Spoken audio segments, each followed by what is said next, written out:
Hey, howdy, howdy, howdy. Hello, everyone. Welcome to Cruiseville Travel.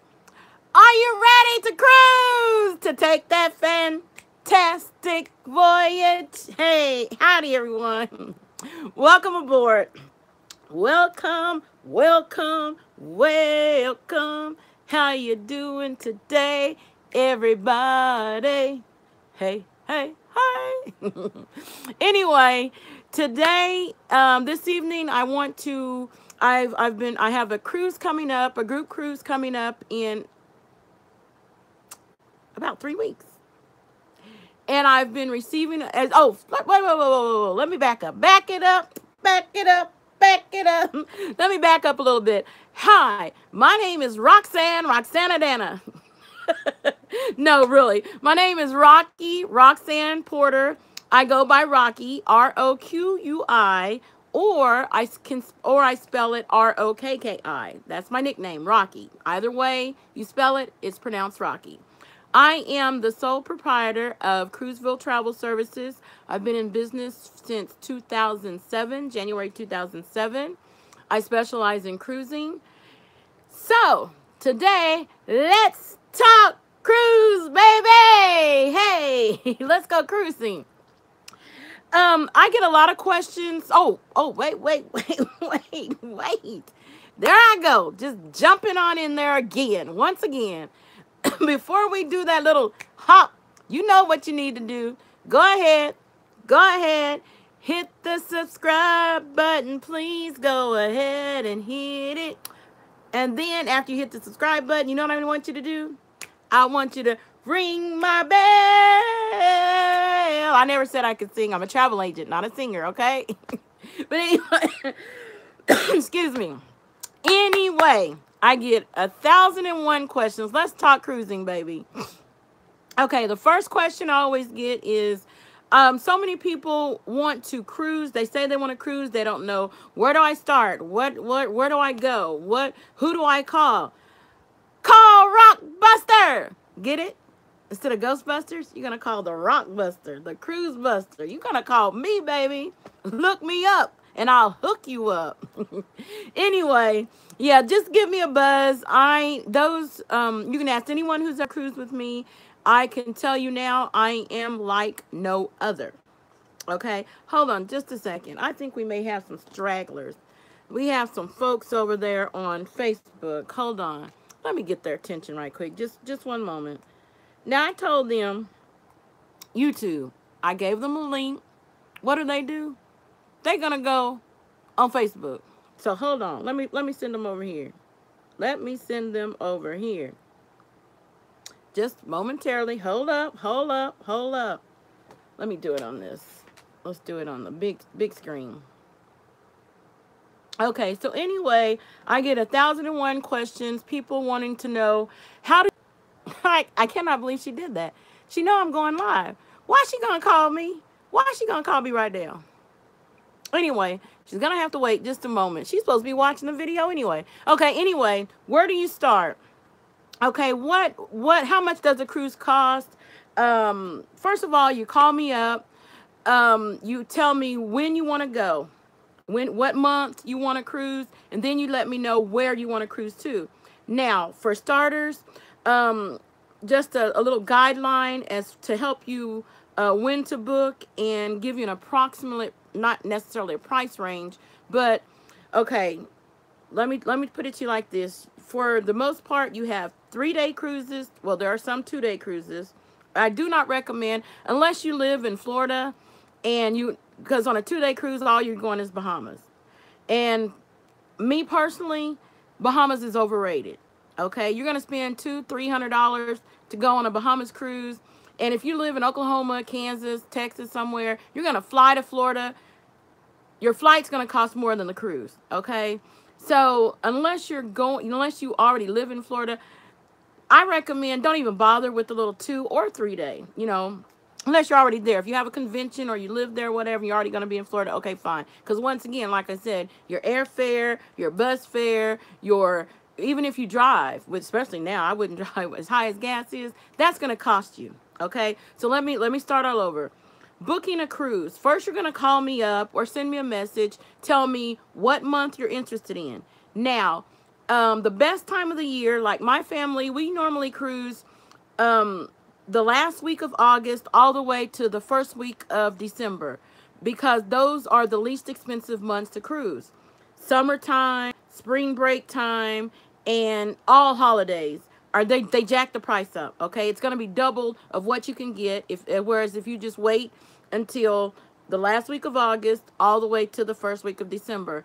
The reason why those, and unfortunately, the reason why those particular dates are less expensive, because unfortunately that's what's known as hurricane season. Now, last year was the first year. I've been cruising every year since 2006. Okay, and last year with Miss Irma decided to hit Florida, but I tell you what, we're supposed to go on an 8-day cruise on a brand new ship, Vista. We did not let that deter us. We went, and we got some pretty good perks. Pretty much had the ship to ourselves. But anyway, that's why August through December, the first week of December, is least expensive to cruise. So just keep that in mind. And if this is your first cruise, if you're going to be cruising during those times, I recommend, well, you don't have to, but if you're a little leery about it, cruising during that time, go ahead and take out trip insurance. Now, all the cruise lines sell trip insurance. However, I do not recommend getting trip insurance through the cruise line. I recommend go to Insure My Trip, insuremytrip.com. And and the reason I say Insure My Trip, because just like, who is that? You know, sister can't see. Hold on. I need to pull it up on my big screen. Hold on. I will. Who is that? Hey, who is that? Who is that? Jake. Howdy, Jake. Anyway, and someone else popped on. There's about 4 people on. Hi, welcome. It's me, Rocky. Anyway, back to what I was saying about the trip insurance. Okay, trip insurance is kind of like regular medical insurance or car insurance at home. You know, you can pick and choose what you want. If you want to just insure your cruise, you can do that. You can insure your cruise and your flight. You can add medical. Just remember, the more you add on to insure, the more your quote-unquote premium will be, so to speak, okay? And something else to keep in mind as far as medical, most medical insurance that you have at home, once you leave the United States, will not cover you. Now, I've heard that there's some insurance that will, but check your insurance policy, your medical insurance, to see if yours does. But the majority of them will not. Okay, so you want to tout trip insurance. And trip insurance is in case something happens that you are unable to make the trip, you'll get, some of your money back. It's a way to recoup. Otherwise, now you can still get some of your money back even without trip insurance, depending on how it's booked, the rate code. There is one rate code I normally do not book. And the reason I don't book it, I booked it one time for a client several years ago, and that was a big mess. I promised I'd never do it again. And for another client, then last year I booked it for me. And because the room I got, I needed a little bit of discount. And I'll never do that again for me either. But and the reason I say that, because that particular rate code is called Early Saver. Early Saver rate is no restriction, no name changes, no itinerary changes, no ship change, no date change, no nothing change. Okay, you either go or you lose your money. Okay, so I normally, and one of the ways you can tell if you're getting an Early Saver rate is if they most cruise lines run specials like $50 deposit. Most deposits for a 7-day trip will run you anywhere from $250 to $300 per person. Okay, so if you get a special, if you book a cruise, put a down deposit like $50 or $75 or $100, a lesser amount, then chances are you're going to be it's an Early Saver rate or a restricted rate code, So just be aware when you book your cruise, just, like I said, I normally do not unless you want me to. And then I explain it to you. Hey, these are the restrictions. Let you know up front. Now, back to how to book a cruise. You're going to call me up. You're going to tell me what month you want to go and where you want to cruise to. You want to do a Caribbean, you want to go to Alaska, Hawaii, Mediterranean, Panama, wherever you want to go, just let me know and I'll hook you up. I can see the other thing that's a determining factor in the price of your cruise. There's so many different determining factors in the price of the cruise. Okay, I told you about the time of the year. That's your number one determining factor, is what month you choose. The next determining factor is the length of the cruise. Now, 3-day cruises, of course, are going to be the least expensive. And then you have 4-day cruises. Unfortunately, 4-day cruisers are actually more expensive than 5-day. Why? You're probably wondering. So if you look online and you see 4-day, now every now and then 4-day cruises will be a little cheaper, but for the most part, most cruise line 4-day cruises are higher, more expensive than the 5-day. And the reason is because they're trying to push people to do the 5 and 7-day and beyond. Okay. And so you may as well go ahead and do the 5 or 7. Personally, I say 7. I started out cruising. My first 3 or 4 cruises were 5-day. And all that does, I remember my first trip, those 5 days go by so fast. It's like, as soon as you get on the ship and unpack, next thing you know, it's time to start packing again and go home. So now I usually do 5, I mean, not 5. I normally do 7 and longer cruises. That's just me personally. Also, the longer cruises, something else to keep in mind, the longer the cruise, the bigger and newer the ship. The small, older ships usually do the short 2, 3, 4-day cruises. Okay, 4 or 5-day cruises. And that's just me. Everyone's different. My mom, for instance, she likes the small ships. But I personally, I like the larger ships. And because they're bigger, they're newer, more venues, more shopping, and my favorite, more food. Yay! I usually gain about 3 to 5 pounds on every cruise. I remember one year, I know I'm getting off topic, but that's just me. Just deal with it. Grab something to drink, kick back, put your jammies on. We're going to be here a while, all right? I like to talk. And when it's cruising, I love to talk. But anyway, I remember this one year, I took 3 cruises in that one year. I think that was 2015. I did one in January, March, and I think the other one's like September, October, November, something like that.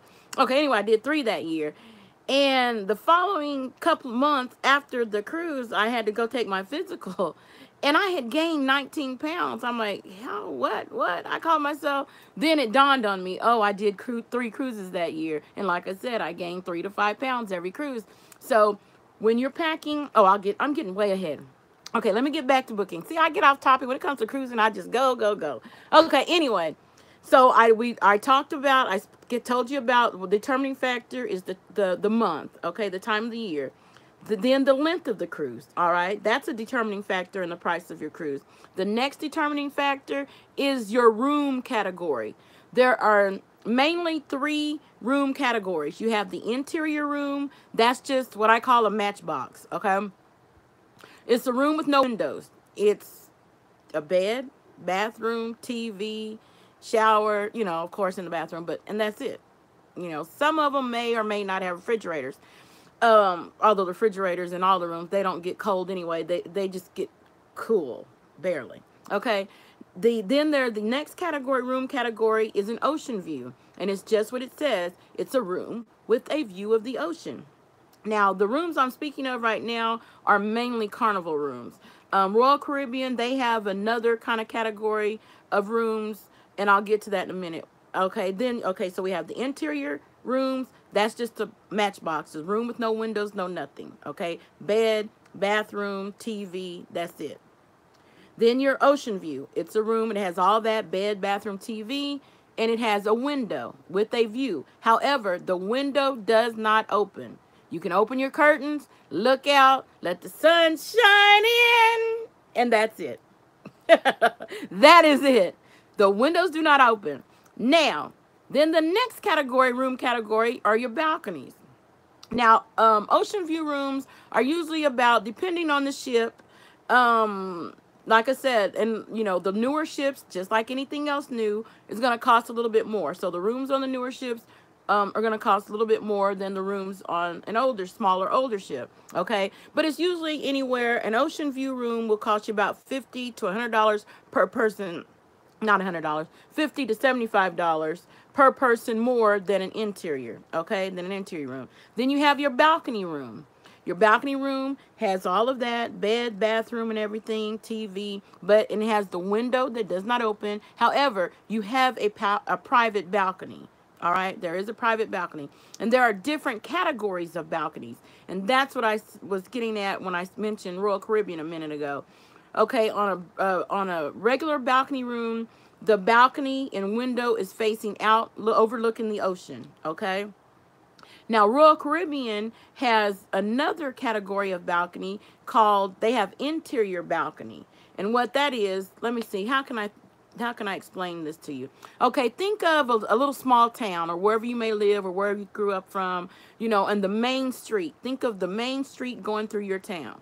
All right, you know, where they have the parades marching through town and everything. Okay, now, and build walls all around it. Okay, enclose that street. You know, take a couple of blocks, close it in, and then let's say you're sitting on top of a building, looking over at the parade. That's how the interior balconies on Royal Caribbean are. You have some balconies that look out to the ocean, and then you have some balconies, the interior balconies, they look inward, inside the ship on Main Street. And yes, Royal Caribbean, they do have parades and all that on Main Street. So, you know, so that's kind of fun. You can sit out on your balcony and watch people. And the other good thing about Royal Caribbean ships, they have neighborhoods on their newer ships, like the Oasis of the Seas and all that. Their Central Park theme, which means that neighborhood is decorated like Central Park. If you've ever been to Central Park, New York, it's cool. Coney Island, it has real trees, flowers, everything, grass. It's like an amusement park, okay, so to speak. Now, let's get back to Carnival. Carnival has the interior, the ocean view, the balcony, and they also have what they call a cove balcony on like, what is this? The Breeze, Vista, and all the newer ships, okay? They have a new category of balcony called cove. Cove balconies are only on deck 2. When you look at them on the picture, it looks close to the water. I stayed in one last year, and I'll be in another one in October. They're not that close to the water, which was kind of disappointing to me. I wanted to be close to the water. But anyway, and then you have your suites, okay? And there are different categories of suites. But your suites the rooms are bigger. You have a shower and tub, a jacuzzi tub. Woohoo! Well, the Ocean Suite, I don't think has a jacuzzi tub. The Penthouse Suite does. The Grand Suite does. Has a jacuzzi, whirlpool, bathtub, okay, and a shower. 2 TVs in the newer ships. They have, I call it 2 bedrooms, because it has like the regular room. Then there's a divider. You can pull this divider. There's a sleeper sofa, another TV, phone, and all that over there. So, but that's just something to think about. You know, when you're booking your room, it's all in what you want, what you can afford. And speaking of booking your cruise, I like to book my cruise anywhere from 12, 14, 16 months out. And the reason why is life happens. After you make your initial deposit, whether it's a $50 deposit or $300 deposit, okay, that deposit reserves your room. And it's deducted from the balance. So let's say your per person, let's say you're getting a balcony, okay, on the Breeze at $900 per person. You put up a $300 deposit, that means you only owe $600. Now, you can pay the remaining of that balance out however you want. Weekly, bi-weekly, monthly. You can wait till you get your tax money and pay it all off, whatever. But that deposit holds your room. What I normally tell people, because I get so many people, oh, girl, I'm trying to save my money. Take it from me, okay? And this is weird. Those who know me, I'm always teaching and preaching about saving money. But when it comes to a trip, and especially a cruise or a trip of any kind, don't try to save your money, especially if you know you're not good. And that's the other thing. Know yourself. Stop kidding yourself. Be real. Get real with yourself.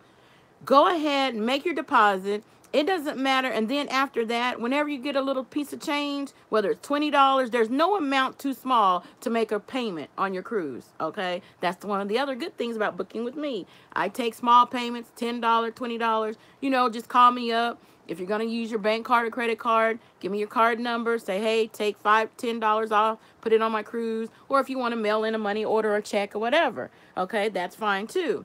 But just get that deposit in. Once you get that deposit in and start making payments, I guarantee you, you'll be surprised how quickly you'll have that cruise paid off. And the other reason you want to do that is because, like I said earlier, life happens, okay? Anything can happen between the time you book it and the time final payment is due.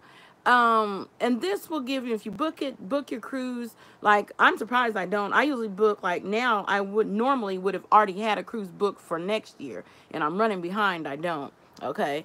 But as soon as I get back from this one, I'm going to get on it. Go ahead and start looking. I know, because I have several people that are interested in Alaska. But anyway, go ahead, and if you're interested, if there's somewhere special you want to go. Now, you don't have to go where I go. I can book you on wherever cruise you want to go, when you want to go, whatever. You know, I'm authorized to book all cruises except Disney. I'm not authorized for Disney yet. Disney is a process. Okay, Disney is a process.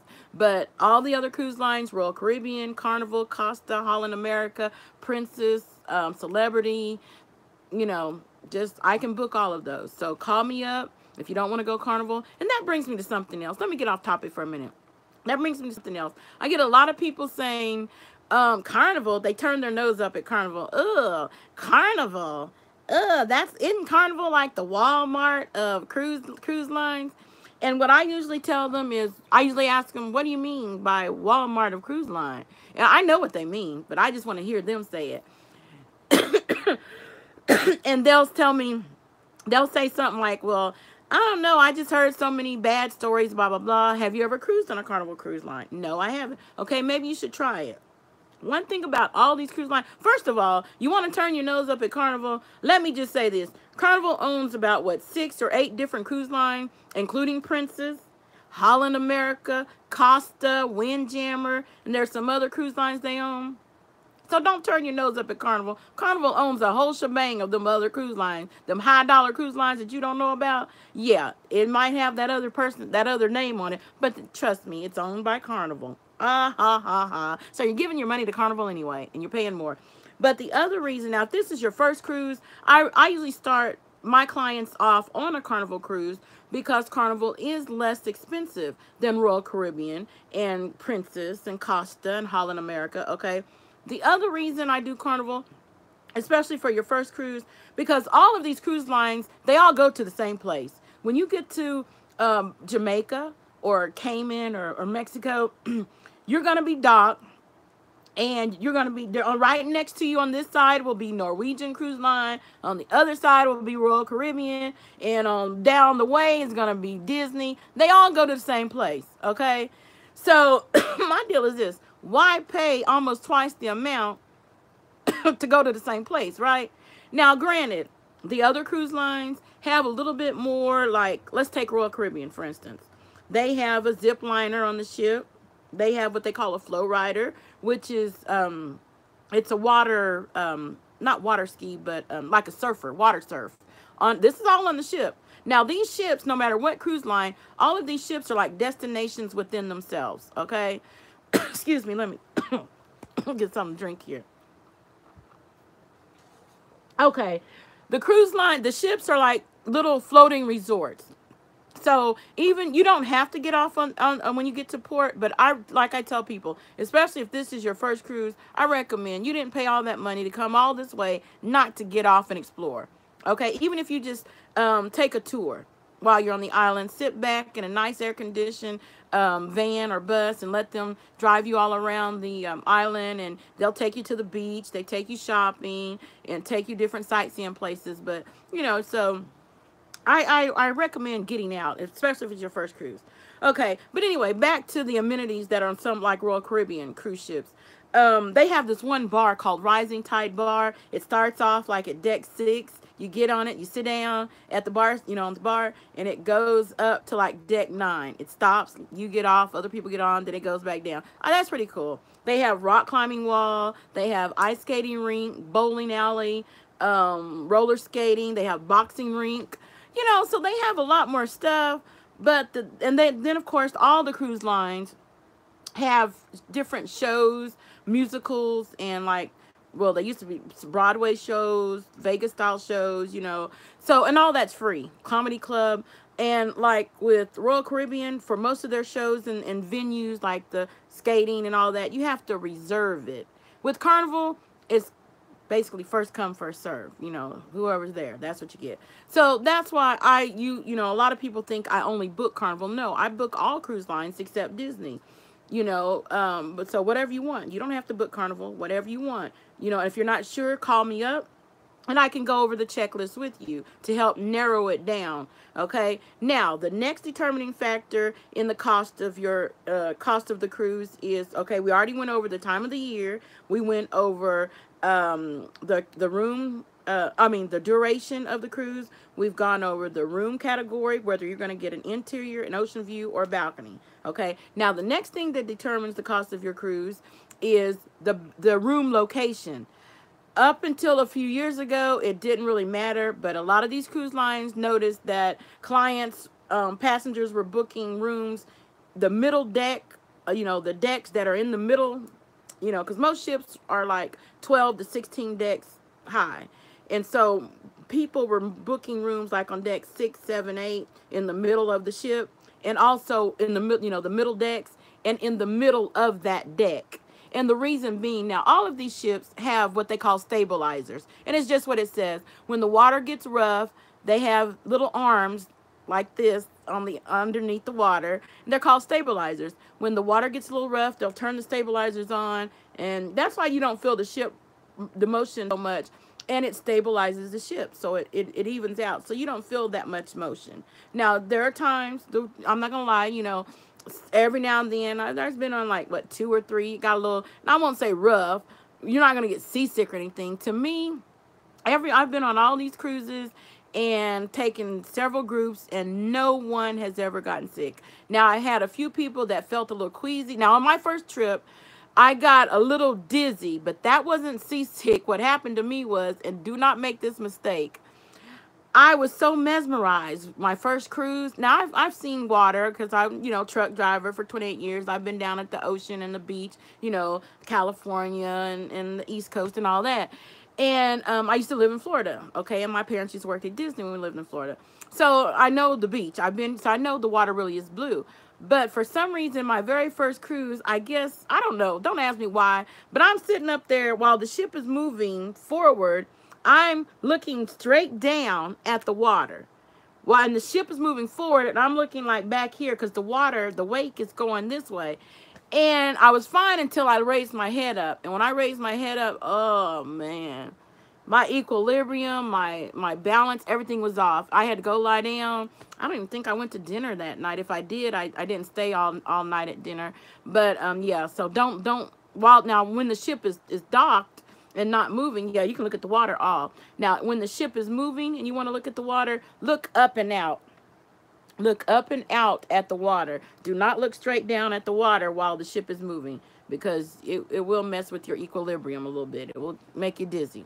Okay, now, so now that's something, so now the rooms that are in the very front and the very back of the ship, those tend to be a little bit less expensive. Okay, but the rooms in the middle of the deck, regardless of which deck it is, those are going to be a little bit more expensive. Okay, also, so how do we, and the rooms are all based on double occupancy. That means you need at least 2 people in that room.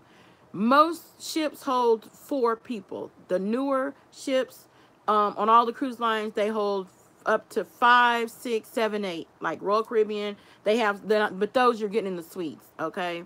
You're getting into balconies and suites there. But they do have some ocean view and interior. I don't think the interior holds 5. But I know like the balconies and suites on all the cruise line will hold 5, 6, 7, 8 people. Okay. Now, that's one way to get the cost per person of your cruise down. Okay. The more people, the more the merrier. And the cheaper it is. Right? So, you know, but unless you're like me, I don't like a lot of, you know, well, I shouldn't say I don't like, but I prefer not to have that many people. Mainly, number one, there's only one bathroom, unless you get a suite. And then you'll have 2 bathrooms, okay? But in a regular room, you're only going to have 1 bathroom. And, you know, there's always somebody that's a bathroom hog. They'll go in there and shower, take 2-hour showers. It's like, dang, what you doing in there? You know, and I mean, come on now. You know you have other people waiting to get in. You can't be doing all that. You know, whatever it is you're doing, whatever. I don't know, but I'm just saying. I don't know what you're doing. But whatever you're doing, make your shower short. Be considerate of others, okay? So that's one way to get the cost of your cruise down. Get more than 2 people, because the rates that are quoted to you are based on double occupancy. If you get a room to yourself, a solo cruiser, you're going to be paying almost the price of 2 people. Okay, so you're better off, you know, going ahead and trying to find a roommate, even if it's someone you really don't care much for.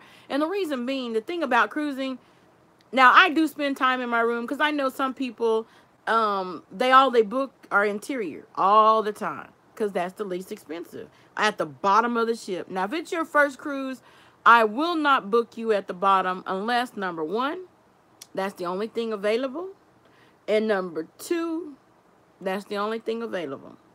Okay, if it's your first cruise, I will not book you on the very bottom of the ship. I would rather lose your sail and have you book with someone else than to book you on the very bottom of the ship, your very first cruise. Then after your first cruise, you come back to me and I'll book whatever you want. But your first cruise, I'm not going to book you at the bottom unless that's the only thing available. Which brings me to the other thing.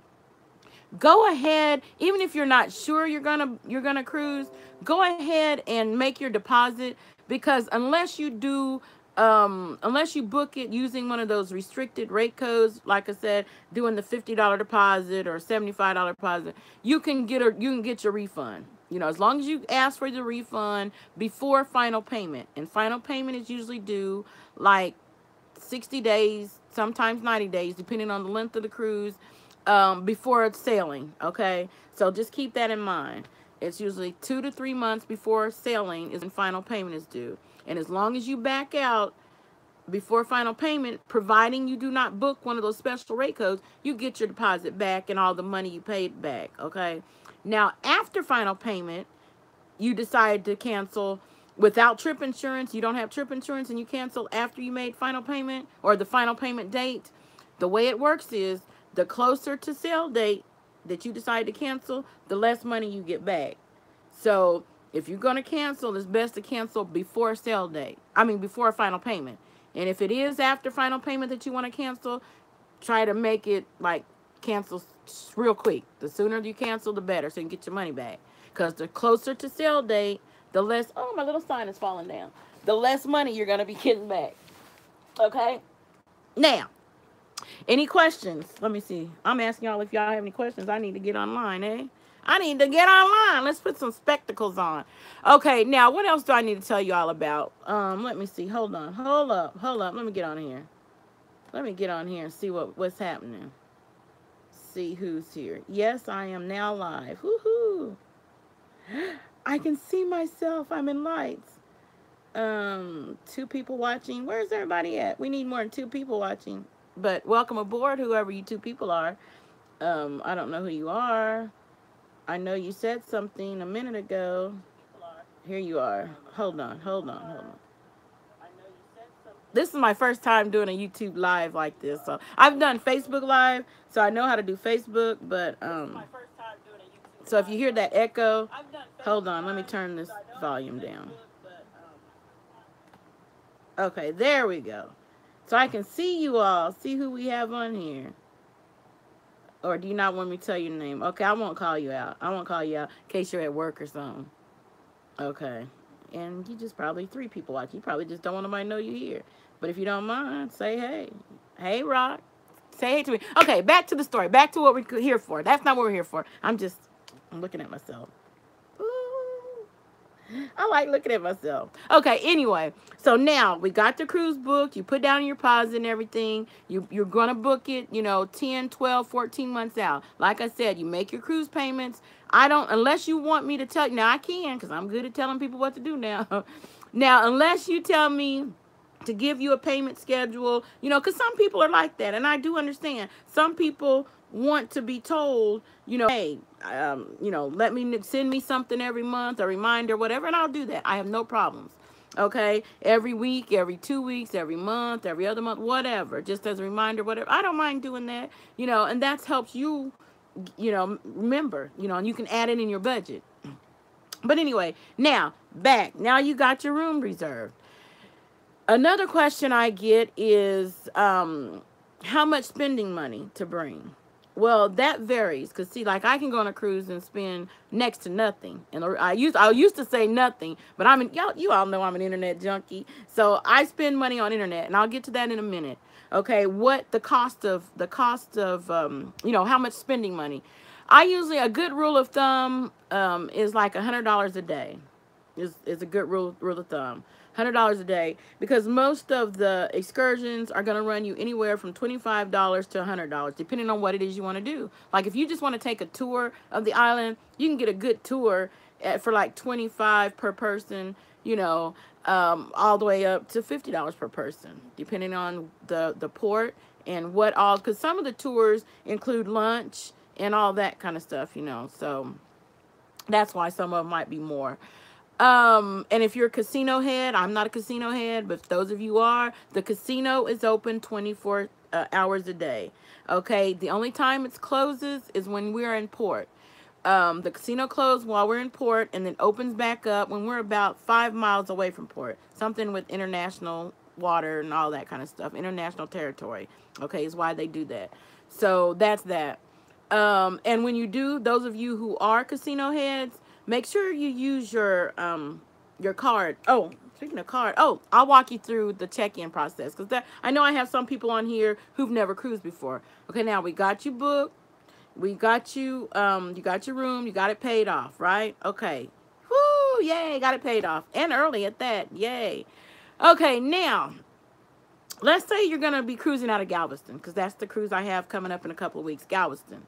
All right. The way you're going to do your online check-in, from the time you get your booking, after you make your booking, I'll send you an email that's going to have your online check-in. Now, either you can do it or you can call me up and I'll walk you through it, or I'll do it for you. Either way, it doesn't matter. Well, and what the online check-in is, it's just giving the cruise line your information, your passport or driver's license, and that's something else. I get a lot of questions. Do I need a passport? No, you do not need a passport to cruise if it is what's called a closed loop cruise. Okay? A closed loop cruise is when it starts in the United States and it ends in the United States. Okay? That's a closed loop cruise. Like our cruise, we're going to be leaving out of Galveston and we're coming back to Galveston. Okay? Now, an open-ended cruise are usually the cruises like Panama, okay? You may start out in California, especially if you go all the way through the locks, and it ends, no, well, that's still the United States, okay? Let's say you do one way. No, that's not a good, I can't even use Puerto Rico because that's U.S. Mediterranean, okay, that's one. Let's say you leave California on a long, they call them journeys now. Okay, leave California going to Mediterranean or somewhere, and you're going to get off the ship there because the cruise ends there. It's a one-way. Well, then you would need a passport because you're going to be in a different country, okay, and you need to get back home. You're going to have to fly back home. So those you will need a passport, but as long as you're starting in the U.S. and ending in the U.S., all you need is a valid driver's license, current driver's license, or state ID. Something from the state with your picture on it, and it has to be current. And you will also need your birth certificate, not the little bitty thing. You need the full form, and do not photocopy it. It has to be, what they call it. It doesn't have to be the original, not from when you were born original. You can send off for another birth certificate, that original. Okay, you just cannot go down to Kinko's or whatever and make a photocopy and bring the photocopy. No, Okay, and how they're going to know, it's going to have either the seal stamped or it's going to be embossed stamp from the state seal that you were born from your birth. Okay, so now what I tell people, if you can swing it, because passports are like what, $110, $135, something like that now. However, they're good for 10 years. Okay, so if you can swing it, especially Okies, well, from Oklahoma right now, we have to, if we fly out, because I'm not even gonna go there. But anyway, thanks to Mary Fallon, Governor, that MF, Mary Fallon, that's her name, y'all. I wasn't calling her no bad name. Her name, those are her initials, all right? All right.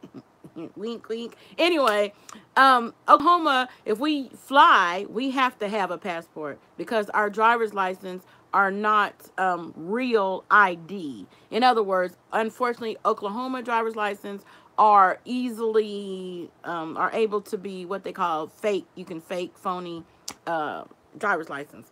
Why she didn't put the money up to have our driver's license, I don't know. But I'm not going to get into politics. That's not what this is for. Okay, so Oklahoma, if you're flying out, you do have to have a passport to fly. Now, there are there's a passport book and there's a passport card. Do not get the passport card. It's useless. Okay, get the passport book. The passport card, it's about half the price as the book, and it's still good for 10 years. But like I said, it's virtually useless. You know, it's just basically what I call domestic flight. You know, if you're going to go Europe or somewhere, it's not going to do you any good. You're going to still need the real passport. So just get the real passport, okay? And besides, in the real passport book, you'll have the little pages. When you go to different ports and different countries, you can go to the embassy or wherever. They have the little thingy and they will stamp it for you. And I just think that's pretty cool. You know, as a little souvenir when you look back at the end of your 10 years that you've had your passport to see, you know, all the places you've been, you know, because you'll have the stamps. It's just pretty cool. All right. So, no, you do not need a passport to cruise if it's a closed loop cruise. The next thing I get is, what's another question? Y'all have any questions? Put them down there. You know, hey, shout it out. Shout it out. If you have any questions, let me know. I'm trying to think. I know there's a lot of stuff. My poor little sign is just coming down. And I know that's crooked. But anyway, that's cute. That sign was, it was a roommate that I had. One of my roommates, I put it in her room. It was her first cruise. And she took all the souvenirs she could take, and she said I could take that. So I took it. But anyway, yeah, room decoration. That's one of the little perks that I do for my clients. Oh, this is what else I need to tell you. Now, you've paid for your cruise. You made it to the port. And like I said, let's use Galveston, for instance. Okay. Now, you have your little driver's license or state ID or passport. Okay, remember, if you have a passport, you do not need to bring your birth certificate because you had to turn your birth certificate, you know, sit in your birth certificate to get your passport, so you don't need a passport. Okay, you have your ID, you have your boarding pass, you're going to walk up to the door, there's going to be a security guard there, you show them your ID and your boarding pass, they'll wave you on through, they'll look at it, they'll wave you through to the next security guard, and you'll get in line at one of those X-ray machines. Okay, you'll put your purse and carry-on. Oh, let me back up. Sorry. Okay, you get to port. You're going to check in your check-in luggage. Okay, there's going to be guys there who do not work for the cruise line. Okay, so therefore you want to tip them. It's customary $1 to $2 per bag. Okay, those are called luggage porters. And they are the guys who make sure that your bags get to your room. No tippy, your bag just may not make it. Or at least it may not make it on time, okay? Or it might make it, but it might be wet because they accidentally dropped it in the water. You know what I mean? So treat them right, okay? Don't be stingy. Don't be, you know, come on. Don't be like that now. Treat them right. Treat me right. Treat me right. But anyway, treat them right, okay? Customary $1 to $2 per bag. Don't skimp, all right? And then they'll make sure you're going to have luggage tags. When you do your online check-in, there's going to be an area, opportunity for you to print your boarding pass and print your luggage tag. You can print as many luggage tags as you need. Now, me personally, because I'm just one of them, don't like taking any chances on nothing, I usually print 2 luggage tags for each piece of luggage, okay? Because most of my luggage have 2 handles. Or, yeah, 2 places where I can put, so I put 1 tag on 1 handle and 1 tag. And the reason for that is because when you turn in your luggage to the guys, they're going to be tossing them and throwing them and woo, woo, woo. And these big, huge bins and a lot of other luggage land on top of everything. And these are just paper tags, little flimsy, just regular piece of paper tags. And they might rip off or just come off, you know. So I figure if one comes off, no problem, I'll have another tag on it. Because, before you turn in your luggage, let me tell you this. You have a cell phone. Take a picture of your luggage, okay? The reason for that is, in case your luggage, now they have until midnight to deliver your luggage to you, okay? They have until midnight the first night to deliver your luggage. But if midnight rolls around and you have not received your luggage, then you'll need to go to the customer service desk. They're going to give you this piece of paper, black and white piece of paper, with all these couple of different styles of suitcases and bags and duffel bags and all that. 9 times out of 10, yours not going to look nothing like that, okay? So take a picture using your cell phone of your luggage. So when you, if for some reason your luggage does not show and you go down to customer service, you can show them that picture, and they may even print it off to give to the luggage guys to keep an eye out for it, you know? So that's just that, okay? Just something. So you don't have to look at that little generic black and white paper trying to like, well, none of these really look like mine, you know.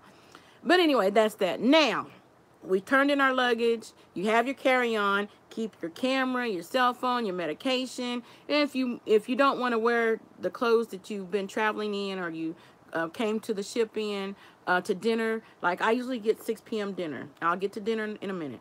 Okay. Put a change of clothes, or if you want to hit the swimming pool or spa, or spa, as soon as you get on the ship, because there's nothing going to be open but the pool and eating joints. That's the only thing that's going to be open when you first get on the ship. Okay. So, you know, you can take a dip in the pool or the jacuzzi or whatever. Or me, I'm going to eat. I'm going to eat. I'm going to grab me a plate. I'm going to eat. Okay, but anyway, that's just me. All right, so keep all of your important stuff with you on your carry-on. Each person is allowed to bring 1 case, which is 12 cans of soda per person, okay? You can bring that on legally. And each person over the age of 21 is allowed to bring 1 bottle of wine wine or champagne per person over the age of 21. So you can legally carry that on there. Do not put it in your check-in bag. Do not put it in your carry-on bag. You know, you can carry it on. Now, I usually have my wheel thing, and I'll show it to you now. Oh, hold on. I think I am.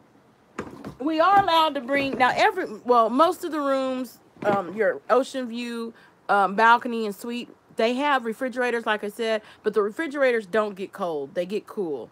I drink a lot of cold water, and I might put a couple of sodas in there, whatever. Okay, I go through a lot of ice.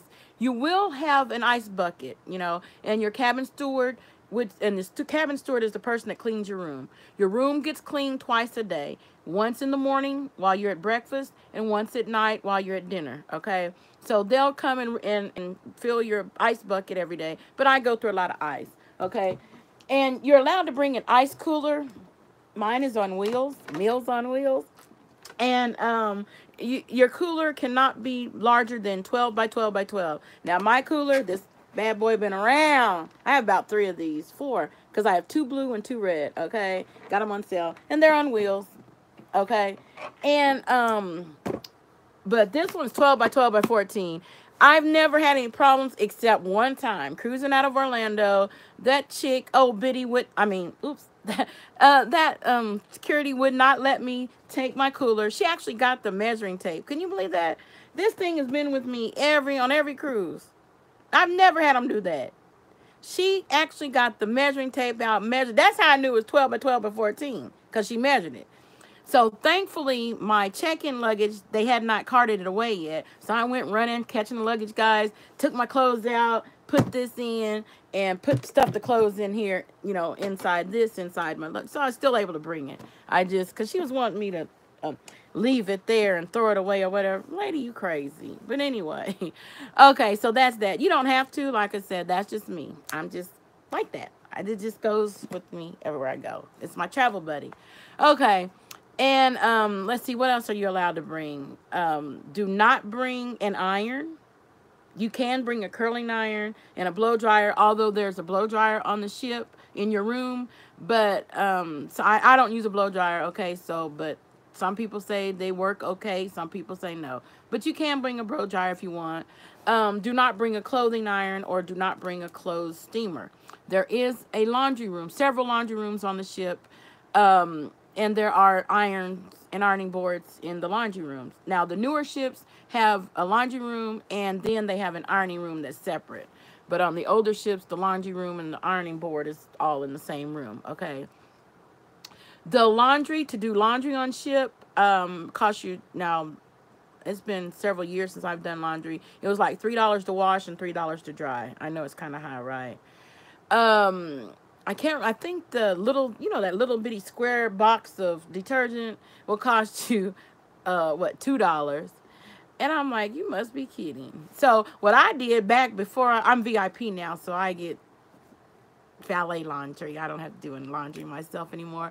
But back when I did, I just use, you're going to have some shower gel and some shampoo in your shower, complimentary. I just use that to do my laundry. Soap is soap, right? All you want to do is get it clean. And speaking of clean, you're not going to get dirty. You're not going to get all that kind of dirty or sweaty until you go to port, okay?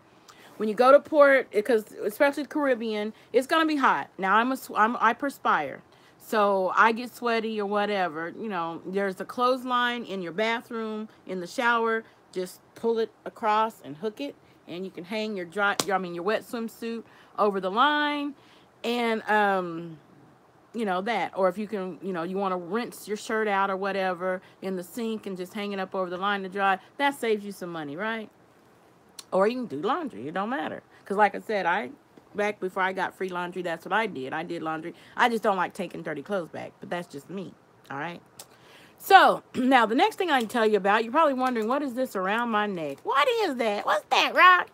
Okay, when you get on, before you board the ship, the way it works now, used to, after you checked in, you know, you made it through the 2 security guards, they ran your check-in, they ran your carry-on bags through the x-ray machine, and they tell you you're going to stand in this line, unless you have VIP boarding, like me.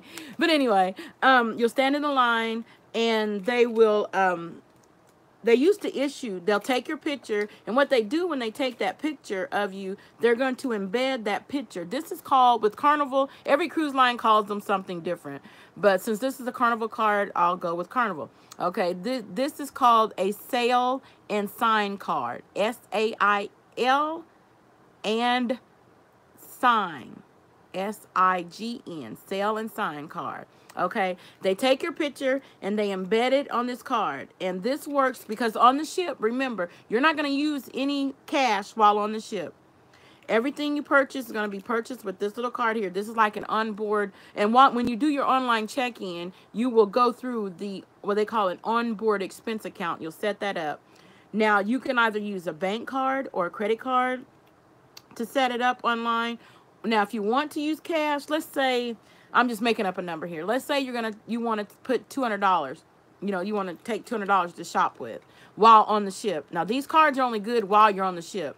They don't work to buy stuff out, you know, off when you go to port, unless you're at one of their private islands. Like with Carnival, if you're at Half Moon Cay, then, yeah, they take the card because it's Carnival's private island.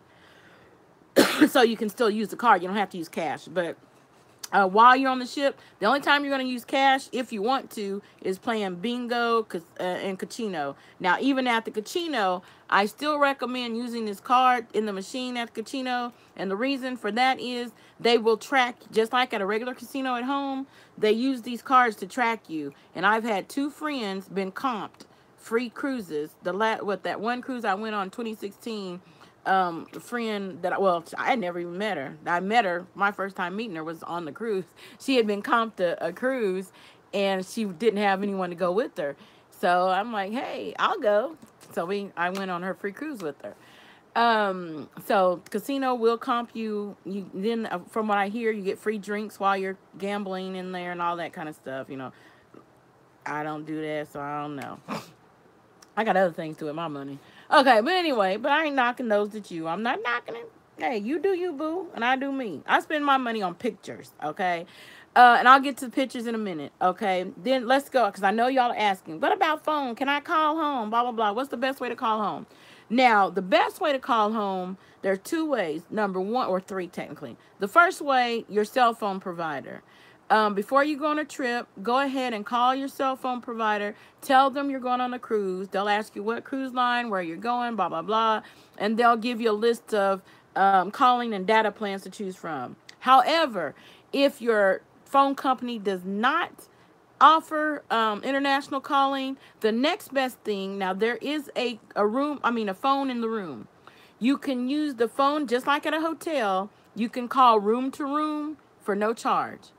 There's a phone in the dining room, phone in the library. Yes, there's a library on the ship. And yes, people do use it. There's a phone in the hallways on the ship, phone at all the bars. You can use those phones at those places to call your room or someone else's room. Like if you're supposed to be meeting someone and you're wondering where they are, you can call their room from one of those phones at no charge. However, if you use that phone in your room to call home, or a land phone, call another phone from your room other than a room, you will be charged $1.99 per minute. And the person who's going to get charged that $1.99 is the first person listed on your reservation. So if you're the first person listed on the reservation and one of your roommates go and pick up that phone and use it, you don't know it until you get you can check your balance of your Cell and Sign card. And I'll finish explaining this in a minute. On the TV, you can, before you can download, before you go on a cruise, you go to the App Store and download Carnival Hub app. HUB, Carnival Hub app, like a hubcap, but this is Hub app. Okay, download the Carnival Hub app, and it has lots of things you can do. Although you can't, you can't use it on land. It only works while you're on the ship. But you can download it now, from home. Go ahead and download that app. It has the itineraries of things that's going to be going on all day and all night, every day. It has the layout of the ship. It has the menus on there. You can find out, what your balance is on your card that you've spent in case you lost track or whatever. So there's a lot of things you can do with that app. Oh, and there's a chat on that app also. So, if you're cruising with someone, traveling with someone, we used to take walkie-talkies, but now there's no need for walkie-talkies. You can use your phone. However, in order to use that app, there's a catch, right? Now, the app itself is free. To download the app is free. However, to utilize the app while you're on the ship will cost you a minimum of $5 a day. That's for the internet package. Now, the internet package, which is the $5 a day or $25 for the whole week. If you know you're going to be on it, just go ahead. Now, the $25 a week or the $5 a day, that's just for the, what they call the social media package. Okay, that's just for the social media package. Here it is. Let me put my spectacles on and I'll read it for you. Well, where are my spectacles? Oh, here they are. Duh. I need some glasses. See my glasses. Funny, huh? Okay. Now, internet packages are as follows. Save with cruise long plans. Now, they have the social media package. Oh, it's gone up. Oh, well, okay. $5 a day, $40 for the week. Okay, used to be $25. I know why. It depends on how long your trip is. 7-day versus a 5-day, whatever. That's why. So if it's 5-day cruise, you have $25. Then they have the value package. The value package says provides access to all your sites and apps, including social media, email, news, sports, weather, banking, and more. Okay. Oh, it's just a lower speed. Okay, it's not high speed. The value and the social media package is not high speed either. Okay, these are low.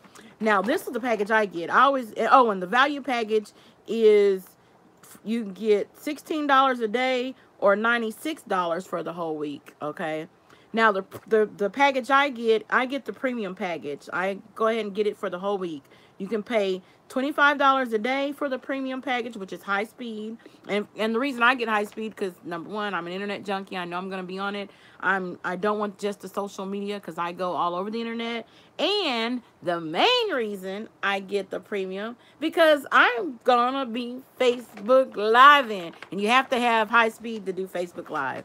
Okay, now the premium package, now this is for the 1 week cruise. Okay, for the 3, 4, 5 day cruises, of course, it's going to be a lot cheaper. All right, but so this is based on 7-day cruise. The premium package is $25 a day or $140 for the whole week. And like I said, I usually just pay the $140. Yeah, it's kind of steep. That's like half your internet bill for a whole month at home, right? But anyway, internet and cable put together. But anyway, that's me. That's where I spend my money at. Okay, everybody's different. You do you, boo. This says it has access to all websites and apps, including streaming services. Told you, YouTube, Spotify, etc. Provides fastest possible connection. Told you, Netflix, Hulu, Vimeo. Netflix, Hulu, and Vimeo are not supported. Okay, but anyway, and it tells you how to, how to purchase it. Put your device on airplane mode. Turn on Wi-Fi and connect to Carnival Wi-Fi. Open your browser, Safari, Chrome, Internet Explorer. Does anyone still use Internet Explorer? But anyway, that was bad. That was bad. Funny but bad. Okay. Anyway, and type in carnivalhub.com. Okay. Choose your purchase plan, the plan you're going to get. You'll enter your 4-digit folio number, and I'll get to that when I'm finished telling you about this card here. And your date of birth. Yeah, your folio number and your date of birth. Okay, now let me finish telling you about the card. Oh, your device. You can use your cell phone. You can use your tablet. You can use your laptop to connect with. Okay. However, now you can purchase the plan with someone else. Like if you want to go in, share a plan. The only problem with that now, which is why I don't recommend sharing, unless you're not an internet junkie. Now me, I can't share with anyone. I have to have my own, because I'm always on the internet. The problem with sharing a plan, which is why you may not want to share a plan, is because only one device can be connected at a time. So if you split the plan with your roommate, and let's say your roommate is down in the dining room and you're in the room, okay, and you're on the internet. Well, your roommate decides she wants to, they want to get on the internet while they're out and about. When they log on, okay, first of all, whoever signs up for it, if you split the internet cost, whoever's name that you use and folio number that you use and date of birth, that's, so your roommate's going to have to know your information if they share it. That's why I say just get your own, okay? But anyway, it's going to ask them, it's going to say you already have a device connected. Do you want to disconnect from that other device? And so your roommate might boot you off, and y'all going to be booting each other off. So just get your own internet package. Okay, now, phone service. Like I said, if your phone provider does not offer international data and calling plan, the next thing, like I said, you can use the phone in the room to call home for $1.99 a minute, or you can wait till you get to port and purchase calling cards. You need to ask your cabin steward, because I don't use calling cards, so I don't know where the best place and which calling cards are better than the others, but your cabin stewards will know. Or a way around it is what I figured out. Leave it to me. Where there's a will, there's a way, right? Something else you can do. Now, if you have an iPhone and the person you're calling back at home has an iPhone, you can use you can use internet calling. If you get the internet, but you'll have to get the high-speed package. In other words, Wi-Fi calling. But like I said, you have to get the high-speed package, and you can call through Messenger, using your Messenger, and it won't cost anyone anything. Or the other thing you can do, but once again, you're gonna need, even though they have a social media package, you can still use your Facebook Messenger. You can still use that to send messages, but it doesn't work very well with the social media package to make phone calls. Okay, so you can use Facebook Messenger to make phone calls, but you will need the high-speed package for the phone call. But if you just want to send messages, through Facebook Messenger, then or through, if you have iPhone, both parties have iPhone, you can use, what's that, regular messenger, okay? Apple Messenger or whatever they call it. Anyway, I should know, I have an iPhone, right? But yeah, that's a couple of ways to get around, ways to call back home without paying the per minute charge, okay? And another way to communicate is to get the internet package, and that way you can email each other and all that, or social media, whatever. You can still keep in contact. So there are ways. It's just how you want to go about it. What are you willing to spend? What you don't want to do, you don't want to do nothing. Okay, and what I mean by that is, when you take your cell phone on a cruise, these are your choices. You can either, when you get about 3 miles, okay, let's say, like I said, we're leaving out of Galveston. We get about 5 miles from or so. Sometimes it's further than that. Okay, look at your phone. Like if your phone right now says AT&T or Verizon, and heaven forbid it says Sprint or T-Mobile, whatever. Yeah, I know about the merger. That's why I said that. But anyway, when you get so far out from land, that is going to change, and it's going to say cellular at sea. Now, cellular at sea is the ship service, okay? That will cost you, I think it used to be like outrageous, like almost $20, like $10 a minute. But now it's gone down. I think I want to say it's like $3.99, $4 a minute, something like that, to use the ship cellular service, okay? And if you're not going to connect to their service or anything, put your phone in, but you like me, because I use my phone for pictures and everything, internet, all that kind of stuff. But if you're not going to use it to call, put it on airplane mode, okay? That way you can use your phone for the time, because I notice nowadays not too many people wear watches. Everybody use their cell phones to tell time. And I'll get to that in a minute. That's something else I need to talk to y'all about, okay? So put your phone on airplane mode. And the reason for that is, if you do not put your plane on airplane mode and that thing says cellular at sea, and someone calls you while you don't have international calling from your phone provider and you didn't put it on airplane mode, someone calls you, leave you a voicemail, guess what? You're still going to be charged $3.99 a minute. All right. So make sure, if you don't have a calling plan or whatever, and you still want to use your phone for taking pictures or use it to tell time, make sure you put it in airplane mode so that no phone calls can get through. Okay. Now, let me back up. I need to go back to this card. This is called the Sell and Sign card. Notice, isn't that a pretty platinum? I'm platinum. Okay, now if this is your first cruise, on your first cruise with Carnival, your card will be blue. And then after your second cruise, it will be red. Then after red, I can't remember how many days you have to sell, then you'll get a gold card. And then you sell, I can't remember, because I grandfathered in on my platinum. They changed the program several years. When I first started cruising, after 10 cruises, or actually on your 10th cruise, you became what they call platinum cruiser, which is what I am. And so my parents and I, we got grandfathered in. We rushed, like, I think that year we took like 2 or 3 cruises. Well, I was ahead of them. They took 2 cruises back to back, because I think it was like 2013, 2014. You have to have 10 cruises because they were switching over to different program. And I think this new program sucks, because with the old program, all you needed was 10 cruises. It didn't matter if you took 2-day cruises, 3-day, 5-day, 7-day, 10-day. As long as it was 10 cruises, and you got to be platinum. Now, there are special perks that come with platinum, such as priority boarding, such as if you do casino, they give you a free what they call it, blackjack something, jackpot, jack something tournament. You know what I'm saying? Slot tournament and jack something 21, whatever. You know what I'm saying? They give you free thing to enter that. I already said priority board. Oh, you get laundry, free laundry service. That's the main reason I use it. I love it. Free laundry service. And then when you get to the customer service desk, you don't have to stand in that long line at the customer service desk. They have a special line for special people. Okay.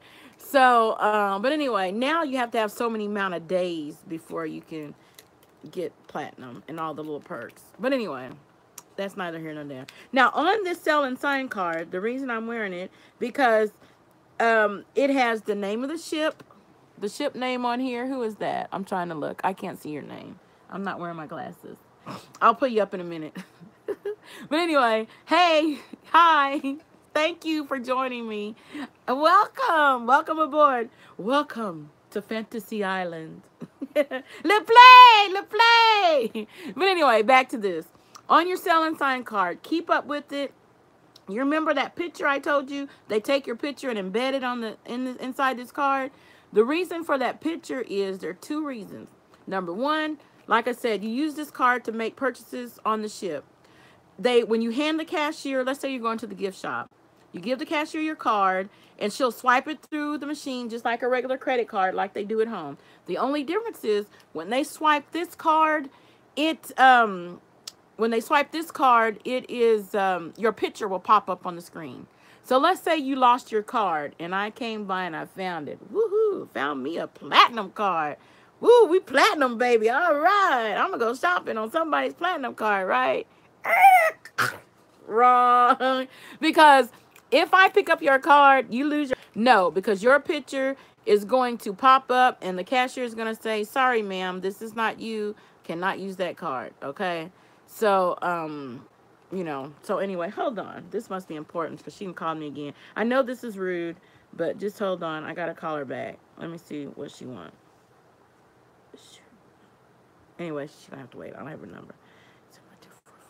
Okay, I think I have it. Hold on. This is important. I know this is rude, but like I said, this is important. Let me see.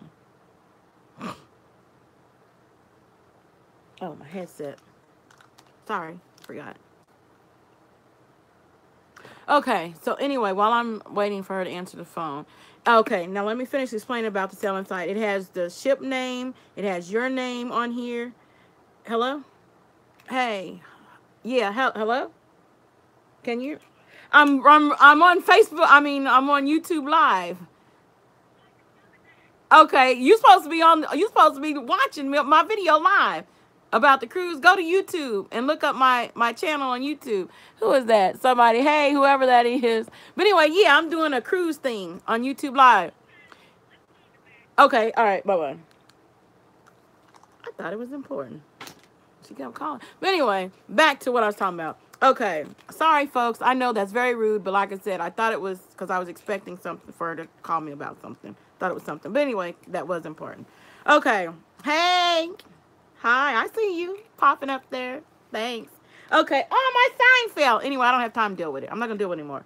Okay. It has your ship name, your name. They used to put your room number on here, but can you imagine why that was not a good idea?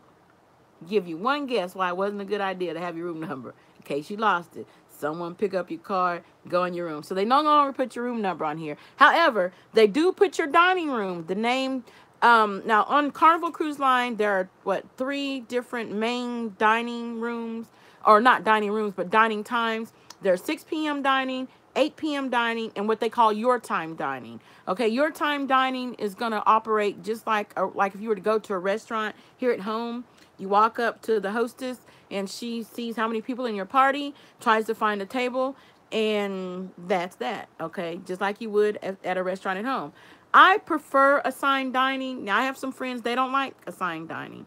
They don't even like going to the dining room to eat. I love going to the dining room to eat. A couple of different reasons why. I mean, don't get me wrong. I eat buffet too. I eat it all. I start out in the dining room, then I walk around the ship, and by the next thing you know, I'm at the buffet, I'm here, I'm there, I'm everywhere. Eating. Okay. But anyway, it has the name of your dining room on here, and it also has your table number. So you are assigned, if you have 6 p.m. dining or 8 p.m. dining, they give you a assigned table and an assigned dining room. So every night, let's say, like I said, I do 6 p.m. dining. Every night at 6 p.m. and be on time. Please. Show up to dinner on time, and I'll tell you why in a minute. Okay, it's very important. But anyway, your dining room name is on here. Your table number that you're going to be seated at is on here, because you sit at the same dining room, same table every night. And what else? Oh, your folio number. Your folio number is the number they're going to use, like when you purchase something at the bar or bingo or something where they don't have a machine to slide your card. They have to write the card, or, you know, or when you sign up for internet service, it's going to ask you for your folio number. And it's a 4-digit number, okay? That's the number you're going to enter, plus your date of birth and your last name is what you enter for internet or something like that. Okay, it also has your muster station location. What is a muster station? See, I'll do a close-up. This was back in when was this cruise? 2016? Magic. Oh yeah, I did. 2016, okay. Yeah, this is Magic, okay? It has your muster station is before the ship sails off, usually between 4 and 4:30 p.m. before the ship sails away from port. In this case, it'll be Galveston. It's a mandatory safety drill. Everyone must attend. Yeah. Ask my brother Kevin what happened several years ago.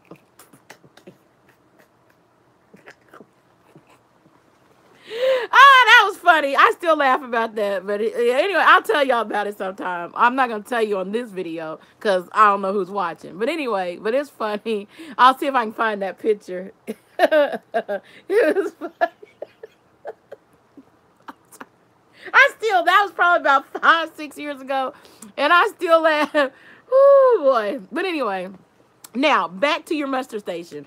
It's a mandatory safety drill, and if everyone shows up on time, because it is now, back when I first started cruising, we had to wear our life jackets to the safety drill. You don't have to wear your life jackets to the safety drill anymore. You just have to show up. And your muster station location is determined by where your room location is. They try to get a muster station kind of close to your room, okay? Sometimes yay, sometimes no. So just look on your card, and if you're not sure, and if you look on the wall along the in the hallway of your while you're walking down the hall on the ship, you'll see these green signs on the wall. It'll have a letter and a number. Those are muster station, and it'll have an arrow pointing this way, that way. Hey, disco.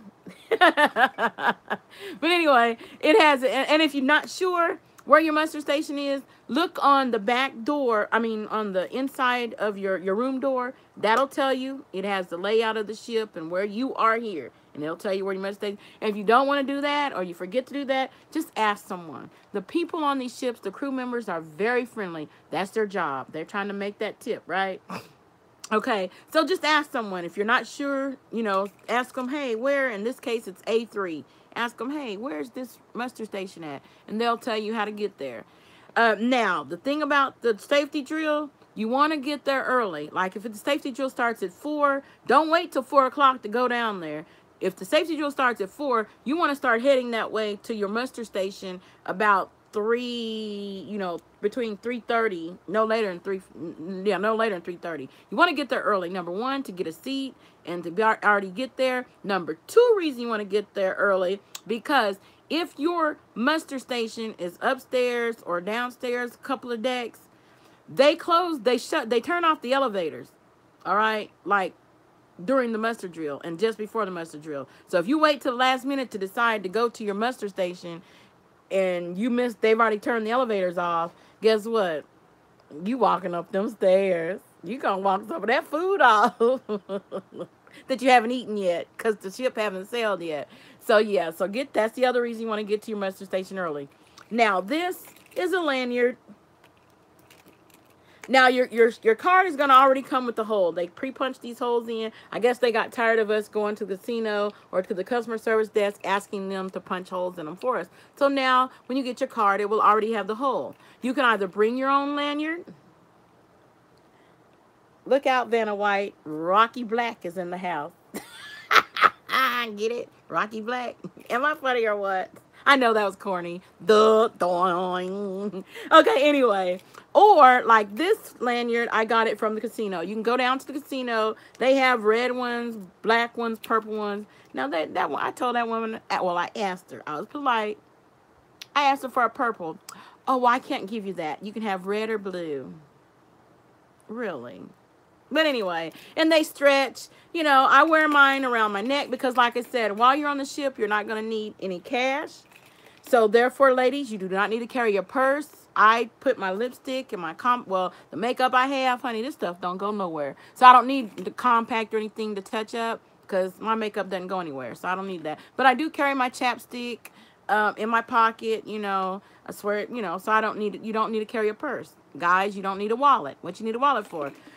Just put this around your neck, or you can bring your own lanyard. You know, you can buy your own lanyard and bring your own, wrap it around your arm, wear it for a bracelet, or for you thin people like my sister, you can wear it like a belt, cute little belt. Ooh, like one of those hipster belts, you know what they used to call them. You remember them chain belts we used to have back in the day?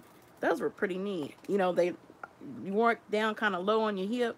Yeah, when you with your hip hugger pants, that was pretty cool. Most of them were made, and back in the 80s they had them big colorful belts. But anyway, I'm getting off topic. Okay, but anyway, that's what that's for. This is how you pay for everything while you're on the ship. Is with your sail and sign card. No cash, unless you're doing casino or bingo. All right, it's the only time you use cash on the ship. Now, for off the ship, when you get to port, you do want to take cash. Bring small bills. Plenty of ones, plenty of fives, plenty of tens. The reason being, like I said, like when you get to port, you know, before you sail off for your luggage handlers, you want to give them, you know, a couple of dollars tip. And if you take a taxi or something while you're at port, give them a tip, or just for shopping. And like this cruise I'm going on, we're going to be making stops in Mexico, Jamaica, and Cayman Island. If you plan on doing any shopping in those ports, the best place to shop is Jamaica and Mexico. Shopping in Cayman Island is high, and they don't bargain. Now, Mexico, they will bargain kind of like a flea market, and Jamaica will bargain with you kind of like a flea market. Cayman, whatever price that's on there, that's marked, that's the price you're paying. And I'm telling you, it is high. You know, you might want to, if this is your first cruise, you may want to get a little keychain, $5. You know, that's about when everywhere else you can get $1, $2 keychain. But you know what I'm saying? Just something with the little logo saying I was here. You won't be buying, or at least I wasn't buying no t-shirts or nothing from Cayman. Forget that. But and the reason why it came in expensive because it's money. When you get there, they have all the high dollar Gucci, Moochie, Smoochie, Hoochie, all those fancy brand name places, and Chanel and Honel and Joe Nail and all that. All them name brand fancy places, all the banks. Oh my word. Because, you know, that's where the wealthy and the people that here in the States, all the so-called rich people, you know, that's where you thought they sent all their money to over to Switzerland. They send their money to Cayman Islands, honey. That's where they hiding their money from the government. Well, I shouldn't say hiding it. The government know that's where they keep all their money. Yeah, that's why there's so many banks. Like every other block, not mile, but, well, first of all, Cayman Islands not that big. But every other block, you'll see a bank. You're going to see a fancy condo or hotel chain. And you're going to see, or golf resort, and jewelry store, and perfume store, all that fancy stuff. Like I said, Gucci, Hoochie, Moochie, Smoochie, Coochie, Belucci, Smaramucci, all that stuff. Chanel, Honel, Joe Nail, all that. Yeah, and it's high dollar. Okay, so shopping there. All right, now, next thing I need to tell you all about is safety while you're on the ship. Like I stated earlier, if you can, try to use the buddy system. Because even though you're in a closed, you know, the ship is a floating resort, not everyone on the ship is your friend. All right, they do try to do a little bit of vetting, which is why we do the online check-in. One of the reasons for the online check-in, because while we're waiting for the cruise to come up, they will you know, do a little mini background check.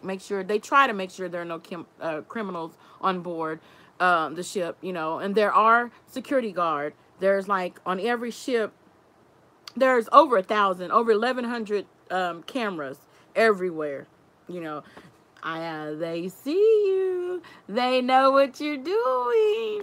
Yes, even on not all balconies, but even on some balconies. So for those of you who want to get frisky with your man, or your woman, you know what I mean, You know, you've heard of the Mile High Club when you're on the airplane. Yeah, there's also something called the Balcony Club on the ship. All right, wink, wink. You know what I mean? Know what I mean? And, you know, late at night on a nice, you know, oh, and this is something else that's funny. Let me tell you this that's funny right quick. Doesn't have anything to do with that, but it's still funny. Like if you have an ocean view or a balcony, they have curtains on the window. Some people are so freaking paranoid. Why? Here it is, 9, 10, midnight, o'clock at night. I had this one roommate. Oh, girl, close the curtain. I'm getting dressed. Close the curtain. I'm like, okay, you do know we're in the middle of the ocean. You do know there's no one around, you know, but Moby Dick and Jaws. Oh, doo-doo, doo-doo, doo-doo, doo-doo, Jaws. You know, can't nobody see you in here? You know, can't nobody see you up in here. Talking about close the curtain. For what? You know, you black. It's black outside. They can't see you, child. And if they could, trust me, they no, that's mean. I'm not gonna say that. But anyway, I just thought that was funny. But anyway, back to the balcony and the cameras and all that. Yes, there are security guards on the ship. There are plainclothes security guards and there are uniform security guards. So you don't know who's who. So don't be trying to do no funny stuff. You know what I'm saying? Don't be, you know, just watch yourself and watch your surroundings. Always try to use the buddy system, you know. Now I'm telling you all that, and here I go out for my late night, my midnight snack run by myself, but I'm usually on Facebook Live. So if something happens to me, Facebook, y'all better call the authorities. If so y'all see something happen to me while I'm I know this in Facebook, this YouTube, but still, y'all, you on some of my social media. I'll be live when I get on the ship. So, but you know, but for those who don't do live, you know, it's, yeah, you can go out by yourself, but just be aware. There's disco, well, I call it disco, not a disco, what they call it, nightclub. There's a nightclub on the ship. It I already told, did I tell y'all that Casino stays open 24 hours except for at port? Okay, told you that. There's a nightclub on the ship. It stays open till the wee, you know, 4, 5, 6 o'clock in the morning, till everyone goes home, go to their room. There's a piano bar, you know, where you sit around, sing along, you know, you can request songs, they play it and everyone sing along. There's all kind of bars. And I remember, oh, on a cruise, let me tell you this about a cruise. I remember my first cruise. I walked on that ship and there's these people walking around with these trays of drinks. Well, first of all, I thought those drinks was free. Honey, I went to reach, because the guy, when you first walked on the ship, he just handed me the drink. I'm like, hey, I like this. Took one step on the ship and already they handed me drink. I took that, I reached for the drink. He's reaching for my cell and sign card. Those drinks are not free. I'll get to the cost of the drinks in a minute. All right, but anyway, I found out, no, those are not complimentary drinks, all right? So I hurry up. I'm like, oh, that's all right. I don't want no drink. No, I don't. I'm not paying. I'm not like drinker like that. Now, I'll tell you what I will do. I'm going to get to that. Some people might say it's a little ratchet. I don't care. Call it whatever. I'm just not buying. I think on all my cruises, I've only paid for one drink. And I don't even say I paid for that. I got, since I'm a returning guest, I get a complimentary drink. And I don't think the bar guy knew. I think he was new. Anyway, and I wanted a souvenir. I got a souvenir disco ball, but the complimentary drink was only for like $9, and the disco ball was like $15 or something like that. And so I just had to pay the difference so I can get the souvenir disco ball, and he wasn't supposed to do that. And I guess I was kind of wrong because I knew he wasn't. But I asked anyway, and he said, okay, and I just had to pay the extra. So, well, hey. Oh, well, anyway, I probably shouldn't have did that because I knew better. He didn't know, but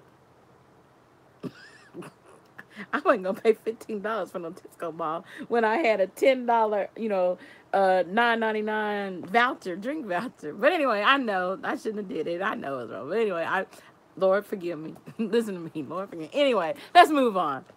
Okay, now, Did I tell y'all you cannot bring any water on board. Now, if you want bottled water on Carnival, they used to allow us to bring bottled water. However, they stopped that because people were smuggling clear liquor. They were putting clear liquor, pouring out the water and putting clear liquor in it. And so, like when you go through the security guard, you know, in the X-ray machine, they would pull you. They see you with a case of water. They pull you over to the side, and let's say you had a 24 case of water. They would cut the water, the case open. They would take each bottle out and shake it. Apparently, water bubbles have different bubbles than liquor bubbles. Okay, so and it was holding up the line, which it really was. So they stopped allowing us to bring bottled water. However, hold on. I know this is important. This is my mom. Hold on. Sorry to be rude. Hello? Uh-huh. Um, I'll bring you something. Oh, okay. Because I'm in the middle of a video. I'm doing a YouTube live. Y'all say hi to my mom. They can't see you. They just see me on the phone. Okay. All right. Bye-bye. Okay, sorry about that, folks, but once again, I was expecting, since that was my mom, that was important, so I had to take it. But anyway, back to the liquor. Yeah, so and the water. So you cannot, but if you want bottled water, I mean, they have filtered water on the ship, that's just fine. Or if you just want bottled water, you can purchase bottled water from their Bon Voyage department, okay? It's like $4, used to be $3 for a 12-pack. Now they gone up to $4.50 for a 12-pack of water. But anyway, I usually buy the 12-pack of water, spend the $4.50. They'll deliver it to your room. And what I do after I drink all the water out of the bottles, I take the bottles up to the buffet and just fill it up, you know, fill it up from the filtered water there at the buffet. Because I'm not buying another, because we drink a lot of water. And I'm not going to buy 3 cases of water for a 7-day trip at $4.50. Well, not even a case, it's a 12-pack. No. All right, I buy the first one. And that's it. That's all. You only get one $4.50 from me. Okay, now, liquor. Now, you didn't hear this from me, but like I said earlier, now for those of you who want to, you know, I told you what beverages you can bring legally, right? You heard me say that? You hear me? You hear me say that? You heard me say you can legally bring 12-pack of soda per person. You heard me say every person over the age of 21 can legally bring on 1 bottle of wine or champagne. You did not hear me say nothing about getting one of them water bottles or some bottle, if you buy a small bottle of liquor, plastic bottle, putting that liquor in a plastic bottle. You did not hear me say nothing about making sure it had a plastic cap. You did not hear me telling you to give that bottle to your girlfriend so she can, you know how they used to do it old school with they wallet. You know how the women used to do with their wallet. You didn't hear me say that. I didn't say nothing like that. For you guys wearing them big baggy pants, you didn't hear me say nothing about putting that bottle in your pants pocket. Providing you wear baggy pants, that is. Oh, Lord, no. Yeah, anyway, that's not what this video about. Because I was going to say something about them baggy pants. But I'm going to leave it alone, all right? But anyway, you didn't hear me say that. Wink, wink, you know what I mean? I didn't tell you that, okay? The reason I said, you know, you didn't hear me say this and you didn't hear me say pocket is because although, unlike the airport, when you get on a cruise ship, they do not pat you down. They do not touch you.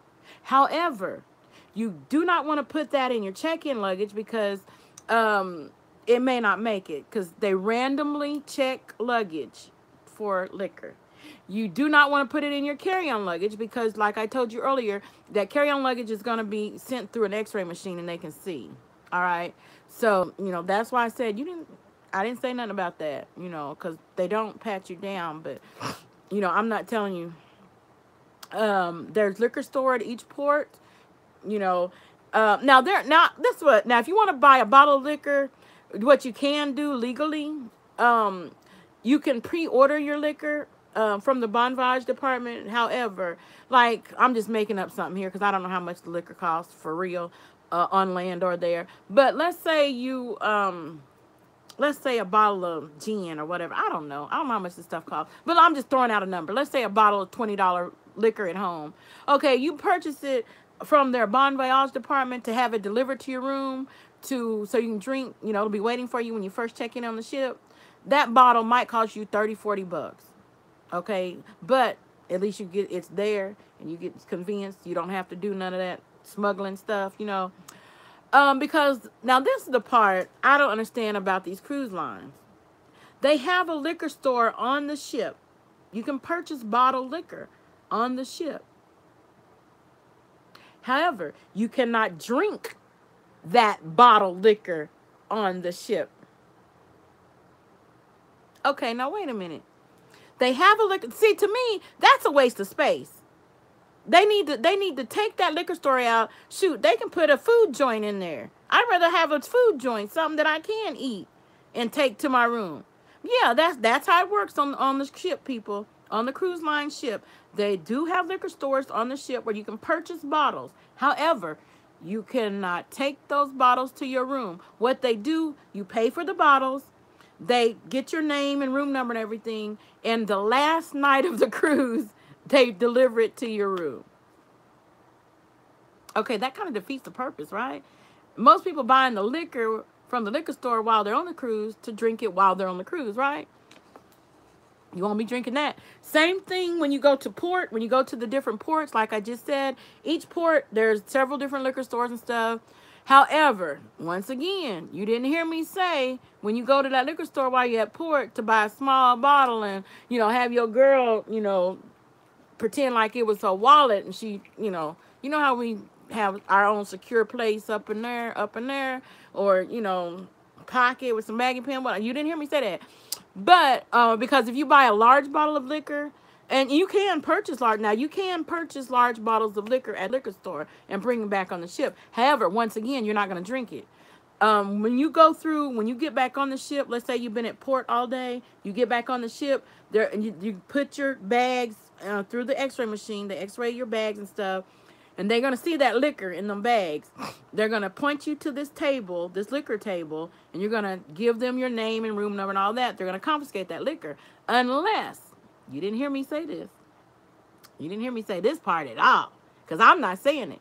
I'm not telling you to try to go when there's a long line and the liquor line table is kind of busy and that one person points you over there and you pretend like you're going over there, but then you go this way real quick, like hurry up and hit the elevator, or better yet, because the elevator's going to take too long, you hit them stairs.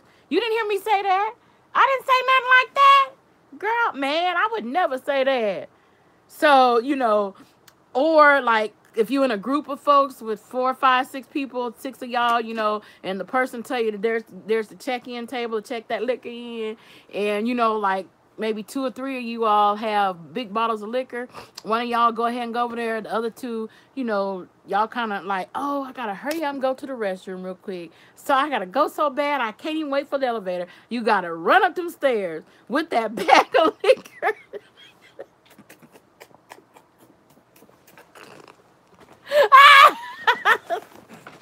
You didn't hear me say that though. But because I would never say anything like that. I would never tell you anything like that. But anyway, that's what I hear some people do. I've heard some people do that kind of stuff. All right, now we got that done. Let's see, what else do I need to tell you? Oh, taking food off the ship. When you get to port, they tell you not to take food off the ship. Okay? But I'm the type, I like to eat. Y'all already know, I told you I like to eat. I'm not buying food. That's just me. Now, one of these days, I keep saying part of being a world traveler is experiencing the local cuisine, right? But no.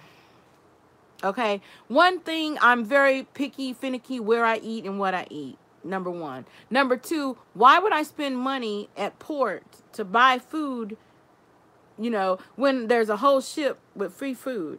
So, yes, I will admit, I will pack a sandwich or 2, or a slice of pizza or 2 or 3 to take for lunch in a plastic, I bring some sandwich bags to take with me. And yeah.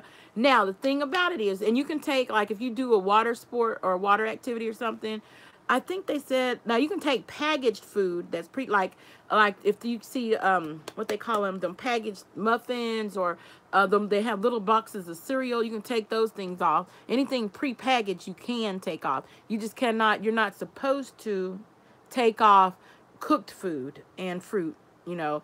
And if for some reason you do take it off, do not bring it back on, okay? So if you don't eat it while you're off, although you did not hear me say that, but I'm just saying, if some of y'all do that, you know, if you do take it off, I didn't tell you to, you know, I just said, you know, I do pack a lunch because I get hungry, and I'm not going to go all the way to the ship and all that, and I'm not going to spend money on food when there's food on the ship. But, you know, if you do pack a lunch, and you don't eat it all, do not bring it back. Find a trash can and throw it away, okay? Something about they want to make sure bugs and contamination and all that, you know, but just don't bring it back. Okay. What else do I need to tell you all about? Any questions? Come on, y'all. Talk to me. Talk to me, baby. Talk to me. I know I can't sing, can I? I know it. But anyway, yeah, I'm trying to think what else. Oh, what's there to do on a ship? Oh, my word. Well, funny you should ask. Let me show you this. This is, where's it at? Okay, every cruise line has their own version, but since we're discussing Carnival, then I'm going to tell you about Carnival. This is called the Fun Times, Carnival Fun Times. You see that? This is back from what, 2011? Yeah, this is back 2011. I take these, I keep these for souvenirs. Now, your cabin steward will, oh, and when you first get in when you go to your room, when you first get on the ship, your cabin steward will come introduce you. Hi, my name is Juan. I will be your cabin steward. If you need anything, please give me a call. Oh, and that's also the other reason why I like assigned dining, because you will have assigned wait staff every night, the same waiters and everything. Usually by the second, and almost all the time by the third for sure night, they will know your name. They will know, I don't know how they do it. I really don't. I'm still trying to figure that out. I'm baffled. How do they know your name by the second or third night? You know, that's pretty cool. Not only do they know your name, but they know what you like to eat. You know, I mean, not eat, but they know like what you like to drink. Like, do you like tea or lemonade or hot tea, cold tea, iced tea, or mixed tea, lemonade mix? You know, do you like coffee after dinner or what? They know all that. They know I like straws with my meal. You know, when I drink, I don't drink out of the cup, drink out of straw. Okay, but they know all that by your second or third night. But anyway, back to this. Every day you will get one of these in your room when they come to clean your room. Okay, now what I like to do, and this is also everything that's in this little, this is called the Carnival Fun Times. This is the newsletter. Okay, this is like an itinerary for the daily. This is the one for Sunday, December 4th. So Sunday, that was when we first got on the ship. Okay, and inside here, like I said, it tells you, and this is their top 10, what they think are some fun things and things that's going on around the ship. Every hour of every day, there's something going on that ship, even on the sea days. And it tells you about what time the shows are, comedy show. You'll have at least 4 comedians on a 7-day trip. You'll have the first 2 comedians do the first 2 or 3 days until they get to the first port or second port, and then they'll get off the ship, and 2 more comedians. Each comedian will do a family-friendly show, and then they will also do an adult show. And I can tell you, if you are easily offended, or if you don't care for cursing, foul language, and F-bombs and all that, do not go to the adult show. I'm telling you, do not. You will be disappointed. Go to the family-friendly show, okay? Do not go to the adult show if you don't like that kind of thing, because they do use a lot of cursing and F-bombs,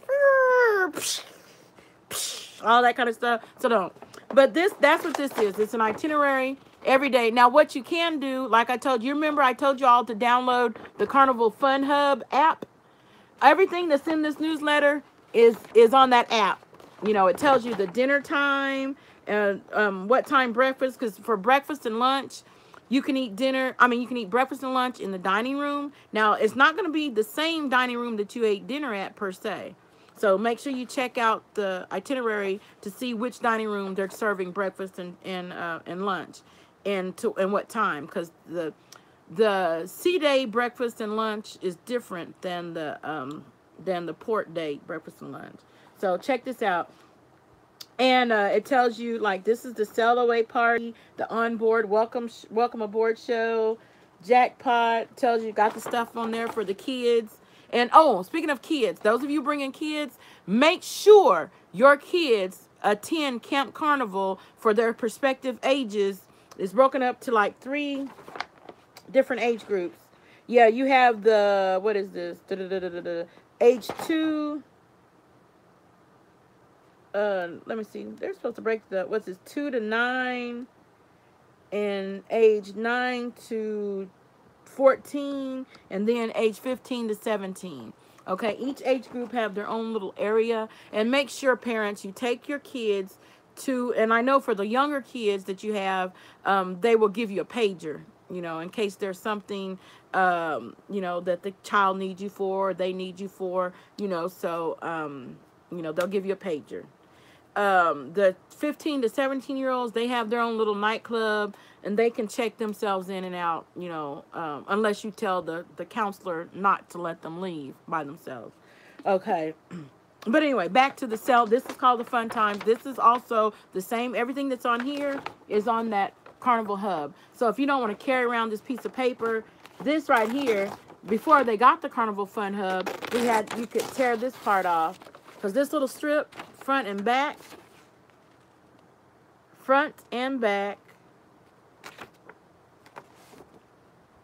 is everything that's in here. It's just a smaller version, so you can fold it up, put it in your pocket, and go. Now, what I like to do, as you can see, this is from 2011. I bring these home for souvenirs, okay? I keep them because I like looking back and see, oh, you know, it's just fun. I've supposed to put them in a scrapbook, but I haven't had time to do any scrapbooks. But anyway, now, if there's, what you also can do with those, like if there's 4 people in your room, you can tell your cabin steward to leave 4 of those in your room, because, you know, everybody can have their own. And if you leave the room without taking yours, don't worry. Just go by the customer service desk, or in the library, or one of the bars, or one of the restaurants. They have them sitting out at the counter. You can pick one up for free. Oh, excursion. If you do any water excursions, like me, I like doing the underwater sea trek. Make sure before, now they have a camera shop, you know, a photo gallery on the ship. Now, like anything, resort or anything, like I told you, these ships are floating resorts. They're expensive, okay? They sell these on the ship for $20. You can go to Walmart, Target, anywhere, and the most you're going to pay is $10.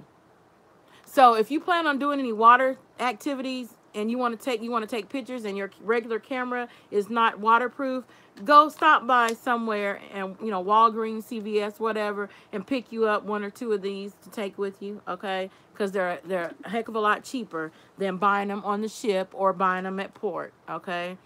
If you plan on doing any, like, snorkeling, now, snorkeling excursions, they do provide the snorkels and the fins and all that, the mask.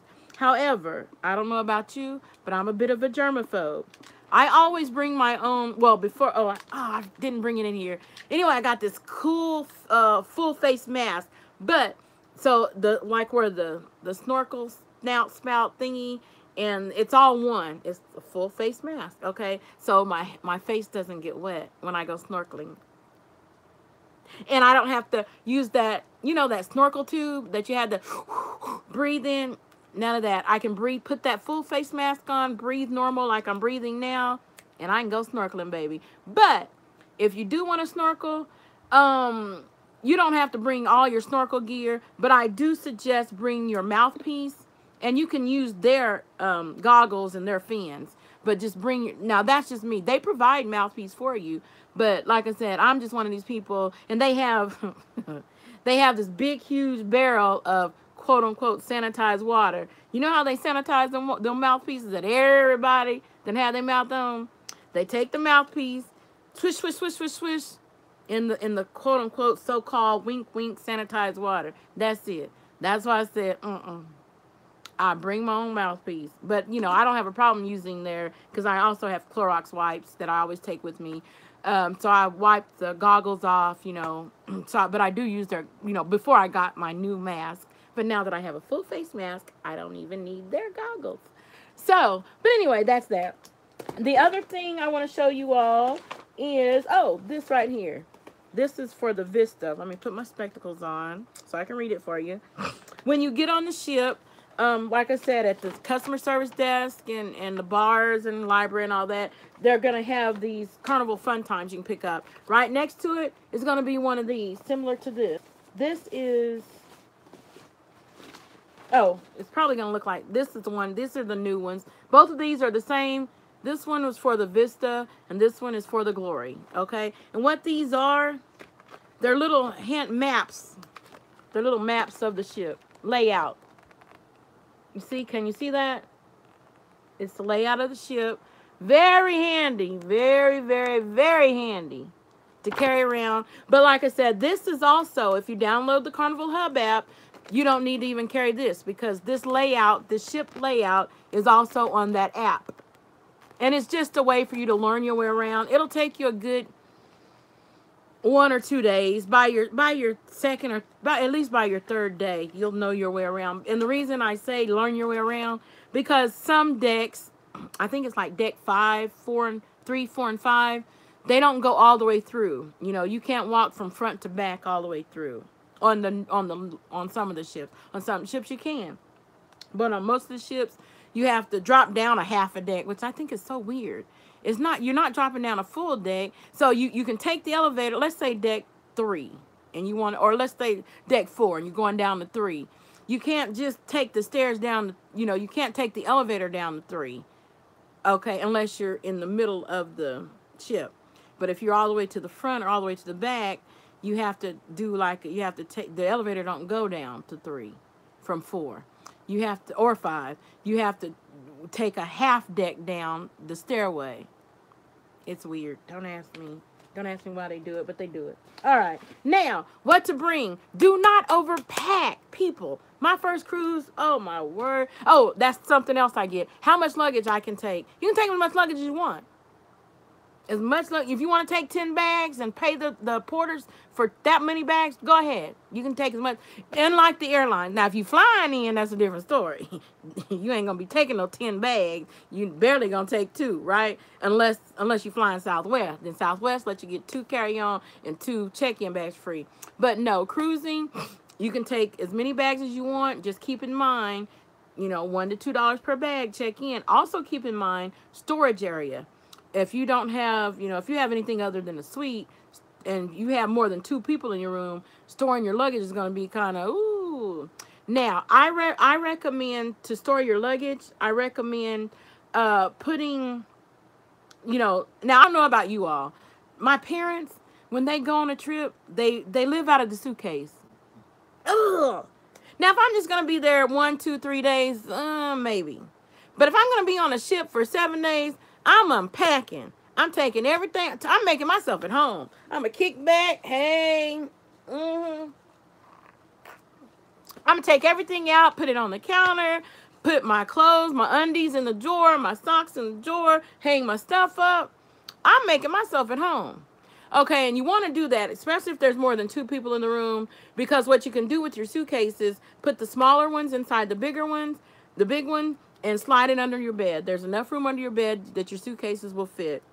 And then if you still need more room because you brought too much luggage, then you can use the top shelf in your closet. Okay, there's enough closet space. They do provide hangers and stuff in the closet. Oh, and bathrobe. Do not bring bathrobes. Do not bring beach towels, and do not bring bathrobes on the cruise. They have beach towels and bathrobes for you. Now, let me talk about them bathrobes and beach towels. All right? Let's say there's 4 people in your room. They will have 4 bathrobes in your room. They will have 4 beach towels in your room, you know, for when you go to the pool or when you get off the ship to go to the port. Now, you can take those, which that's what they're for. They're beach towels to go to the beach, go to the pool, all that, right? The thing you have to make sure you do is bring a towel, bring one of them towels back. If you take a towel, you better bring a towel. The reason is those towels are $22. And whoever the first person's name on that, on the booking, on the reservation, if you don't bring that towel back, or a towel, because, and the reason I say a towel, because let's say you go to the pool on the ship and your towel gets dirty or wet or whatever, they have towel stations located down there at the pool. So, you know, you can exchange towel. You can give them your wet towel and they'll give you a dry towel. Just make sure you bring a towel back. It doesn't have to be the exact same one, but you need to bring a towel back to your room, because whoever the first person is on your reservation, they're going to be charged $22 for that towel. Okay. If you get up to go to the restroom, you know, while you're laying out by the pool, watching the jumbo screen, you know, movie on jumbo screen, you get up to the restroom, make sure you either take your towel with you or there's someone there that you know that's going to watch the towel for you. Because if you leave that towel laying on the beach chair while you go to the restroom, you come back, that towel is gone. Someone else lost their towel. They snatched yours. Now you going to have to pay the $22. All right. Same with the bathrobes. The bathrobes you can wear, and you'll probably see it on this cruise, because sometimes I'm kind of guilty of it myself, especially late at night when I make my midnight run. I might just throw on my bathrobe, you know, and go down and get some pizza and some ice cream. That's what I eat for my midnight snack, all right? Or a hamburger and french fries. That's my midnight snack. Okay. And sometimes I don't feel like getting dressed. Now, so I just throw my bathrobe on and go down there and get something, and, you know, but make sure when you leave that ship, you know, when you check out to go home, make sure that bathrobe, because those bathrobes are $60. And once again, they will charge the first person on your reservation the $60. All right. What else do I need to tell you all? Let's see. There was something I just remembered while I was telling y'all. I'll think of it. But anyway, that I told you about the drinks, told you about that. Oh, shore excursions. Now, you don't have to do any excursions. You don't have to do anything, but I recommend, if you're going to travel that far and pay that much money, especially if this is your first cruise, I recommend, you know, even if you just take a tour, do something. Get off the ship, do something. There's a shore excursion desk on the ship. Now, if you've already booked through me or you're going to book through me, I will send you, after you make your deposit, I will email you your confirmation. Within that confirmation letter, there's going to be a link that says plan activities or online check-in or whatever, something like that. And if you click on that, it will give you the name of each port we're going to be at and the time. Then it'll list all of the activities that the cruise line offer and the price. And if it's something that you really, really, really want to do, I recommend go ahead and prepay for it now, way before you get on the ship. And the reason is because we will not be, your ship is not the only ship that's going to be in port. There may be 3, 4, 5 ships in port. And each ship has a certain number of tickets they can sell for each excursion. So if it's something you really, truly want to do and you don't want to miss, prepay. And if by the time you get on the ship, you changed your mind, you don't want to do it, they'll either let you refund or exchange it, you know, at the excursion desk when you get on the ship. Now, if you're just taking a tour or whatever, unless it's something you really want to do, some kind of special tour, you can wait till you get to port, especially in Grand Cayman. Because when you get off the, in Grand Cayman, now Jamaica and Cozumel, you get off the ship, you walk right on land. You know, you're walking, get off the ship right onto the land. However, Grand Cayman, they have shuttle boats. Due to the coral reef, you know, the delicate reef under the water, and those ships that are so large and heavy, and the water is rather shallow, you know, close to the pier. So the ship has the dock kind of a way away, you know, less than a mile away. It sets anchor, and they will send shuttle boats to come pick us up to take us to port. Okay, take us to the pier. So that's in Grand Cayman. All right, but Jamaica and Cozumel, we go directly from the ship to the land. Okay, and Yeah, but like I said, when you get to Cayman, especially, really any of those ports, but especially Cayman, if that's all you're going to do is a tour, you can wait. Now, the cruise line will tell you to purchase the. Of course, they're going to tell you to purchase the excursion through them, right? Of course, they're going to try to tell you that. And the reason they tell you that, they will tell you, well, if you purchase your excursion through us, and if your excursion is late getting back, oh, and that's the other thing. Make sure, when I need to tell you all about time, keep your clock or your watch or your phone or whatever your timepiece on. Always use ship time. Okay, the reason utilizing ship time is so important because you're gonna cross, you might cross a time zone or two, and like most of our phones are set up to automatically switch. So before you get off the ship, you need to either call time or look when you're walking down the hall on the ship, look up over the elevators and you'll see a clock, or just ask someone at the customer service desk or whatever what the time is so you can set your timepiece before you get off the ship. Okay? Because that ship will not wait on you.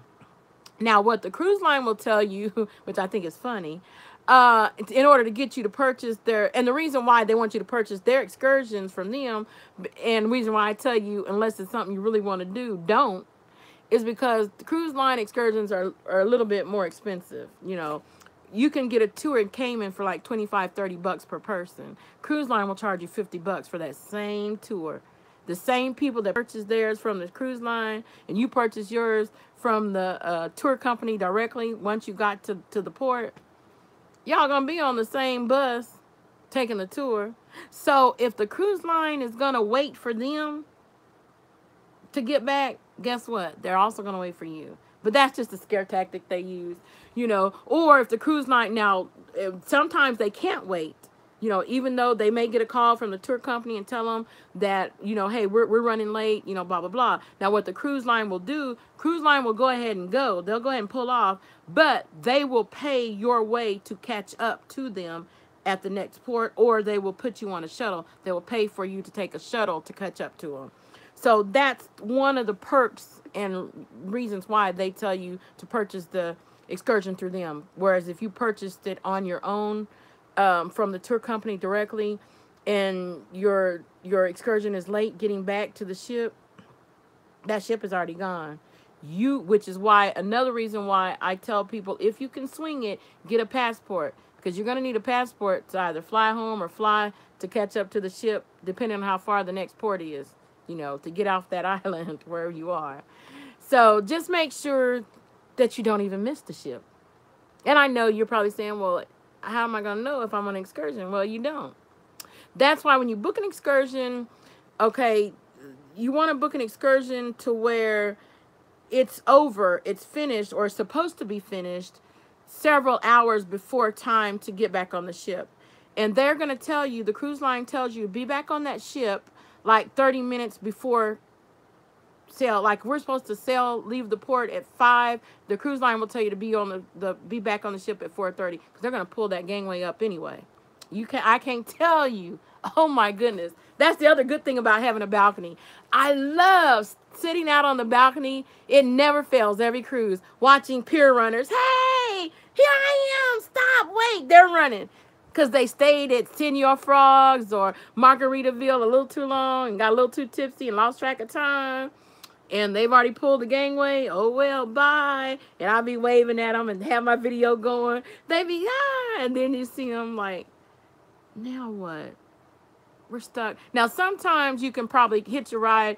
They might let you, if another cruise ship from the same cruise line, you might, if they're going to the next port the same, but that's still an inconvenience, right? Because all your stuff is on that ship that's already gone. Bye. But anyway, so don't miss the ship. Now, me personally, I try to get back, and the other reason you want to try to get back early, they say 30 minutes early before the ship sail. I say 1 to 2 hours early before the ship sail. And the reason is because everybody else is going to wait till the last minute to get on the ship. And there's going to be a long line.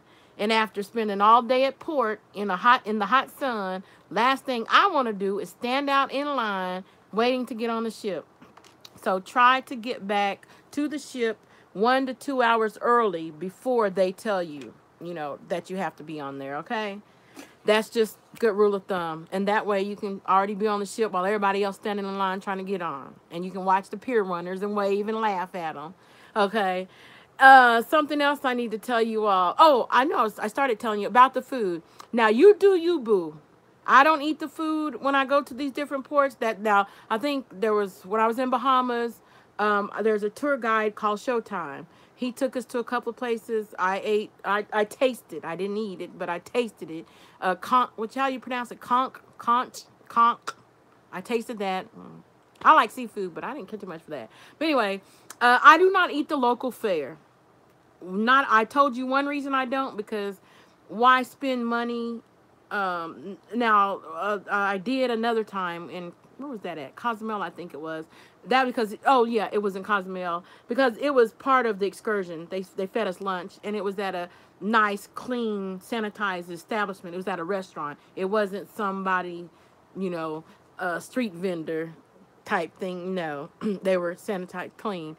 Okay, and that, because you have to understand, you're in a different country, and there's some of this, I'm not saying all, but some of the establishments, their sanitation practices, and I know some of y'all here in the U.S., some of you all sanitation practices are not all that.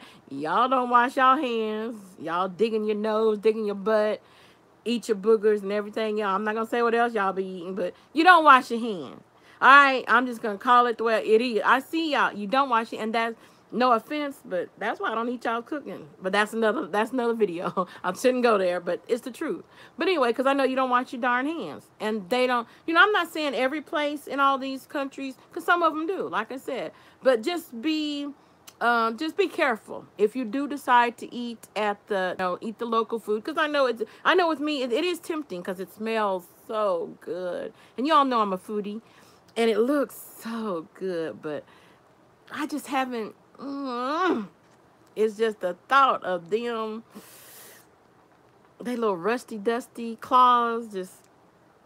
I just haven't been able to do it. You know, like I said, there's been like 2 or 3 places I've eaten at, but you know, like I said, they're clean. They came with the excursion, and that's that. So be careful if you do decide to eat food. Now, I know people, I have friends, every cruise they eat Senior Frogs, Margaritaville, wherever. Charlie, what's that? Something in Charlie. What's that name of that place? Something in Charlie. Carlos and Charlie, or Carlos and something. Anyway, you know, they eat at them places. They've never been sick. So just be careful, you know, if you do decide to eat there. Bottled water. Make sure you take a bottle of water. Now, the cruise line will sell you a bottle of water for, what, that 20-ounce bottle for like $3. And that big liter of water for like, what, $5, $6? I don't think so. You know, just take your own. You are allowed to bring cups on the ship. Have your own cup. Yeah, I take this one. I'm going to take this one. And where's my other one? I got another one. Oh, it's huge. It's a big old huge 44-ounce Bubba cup. I'm going to tell you what I do with that Bubba cup. Now, if you have the privilege and honor of cruising with me, because I am platinum. Now, used to, when I first started cruising, they would have what they call a past guest party. Okay. Now, when I first started cruising, the captain's cocktail party, they used to give us free drinks for like 2 hours, as much you can drink. They stopped that. Now, during the captain's cocktail party, they only give, the drinks are $1 off. Not good enough for me. Sorry, not good enough. Now they have then they changed it to a past guest party, where if this is your second or more cruise, you got to attend a party and you get free hors d'oeuvres, right? Free hors d'oeuvres, all the food, majority of the food, 90% of the food on the ship is free. But these little, and free drinks, all the drinks you can drink for 2 hours. Now they cut it down to 1.5 hours. You have to get free drinks, and it's not for past guests. It's only for platinum guests and diamond guests. Okay, so you gold card members, not for you. However, if you have the privilege of cruising with me, we're not supposed to, but I invite you along anyway. So just know, if you're cruising with me, you're drinking with me, you're gonna party with me. Come on, you be my guest. Be my guest. And so, but that's what I do with that bubble cup. Cause like I said, it used to be 2 hours. Now it's an hour and a half. So, can't nobody drink all that? You know, I'm not a drinker. I don't drink like that, but I don't pay for drinks either. So I order, the drinks are free. Waiter comes by. I need 2 margaritas, 2 teas, whatever. Take it back to my room. I got drink for the rest of the cruise. Didn't pay for none. Free. See, like I said, I'm not a drinker, though. But for those of you who are drinkers, now, the drinks, I get asked a lot, how much are the alcoholic drinks on the ship? About the same price you pay at a restaurant, or see, I don't pay for drinks, so I don't know. I can't tell you. Or at a nightclub at home. That's just what I've been told. You know, I've been told the drinks on the ship are comparable in price to what you would pay at the bar at home. Okay. They do have what they call a bucket of beer.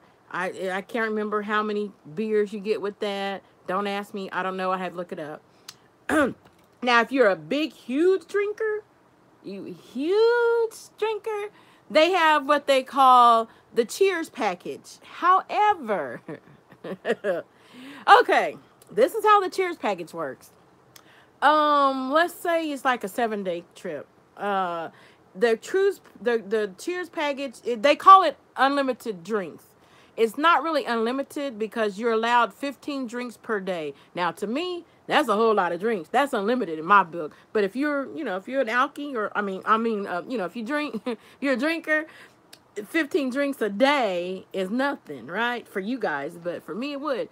Okay, and the thing about that is it costs, like, if you pre-purchase it, it would be $40-something per day. But you cannot buy just 1 or 2 days. You have to buy it for the whole week. So on a 7-day trip, let's round it up to $50 a day. You're looking at $350 for a worth of liquor. I don't know about you. That's why I said if you're a real drinker. Now the other catch to that, not only do you have to pay for the whole week at one time, but everyone over the age of 21 in your room has to buy the package too. So see, if you my roommate, and you plan on buying that package, guess what? You plan on buying 2 packages because you're gonna be paying for mine. Because I'm not paying $350 for a liquor package. I don't drink I can't drink $350 worth of liquor in a lifetime. All right. So, but that's just how it works. Now they do have a soda package. I think, don't quote me on this, I want to say the soda packages may be like unlimited. Now the soda package really is unlimited. Okay, there's no limit. And I don't think everyone in the room have to buy the soda package. Don't quote me on that. I haven't never purchased that. But I think it's like $10 a day, but you do have to pay for the whole week. And for children, it's like $6 a day for the kids. All right. Just bring your own soda. And then when you get to port, if you drink all the soda that you brought, when you go to port, you can just go to the store and buy some more, right? It's a lot cheaper than buying that, in my opinion. She's silly. Anyway, so that's that. And I'm trying to think what else I need to tell you all. Do y'all have any questions? I don't see any questions up on the screen. Let me get my glasses on so I can see. Man, it's already been 2 hours already. Wow, I've been talking for 2 hours. Jeez. Okay, let's see here. And I think oh, no, that's not it. I need to talk to y'all about, getting off the ship. I mean, at the end of the cruise. At the end of the cruise, I just had one. What did I do with it? Hold on. I had everything right here. So all I have to do is reach. Anyway, you're going to fill out a custom form. And each family, if you're getting off the ship together, each family you can put, that way each person don't have to fill one out, just per family with the same name, providing you have the same name in the family. If you have different name, then you have to use, you have to fill out one for each name if the last name is different. But I can't find it, so I guess that's that. Now that is so weird, because I sure did have it. Had everything right up here. That is weird, because I had 2 of them. That is really strange. But anyway, okay, I'm not gonna waste any more time. This video is already long enough. So, oh, here it is, right here. I knew I had it. Okay. And this is, like I said, this is your customs declaration form. This is what it looks like. And this, on this form, if you, I can't remember the exact amount, but they'll tell us in the little seminar, not seminar, but the little de-embarkation talk that they're going to give us. I think now they do it on TV, so you don't have to go down there. You can watch it on TV in your room. Oh, and speaking of TV, in your room has, it has all the news channels.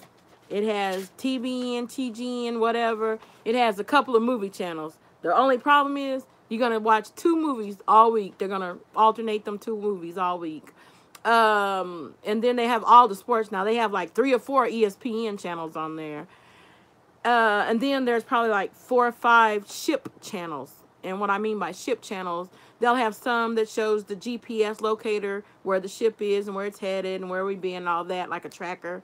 And then there's some that it's on a loop. Like it'll give the shopping talk, what the shopping talk is, oh, speaking of shopping talk, before you get to your first port, they're going to have like a little seminar thing, usually in the lounge, in the main lounge. Make sure you attend those. And when you attend that shopping talk, sit towards the front, down like where the stage is.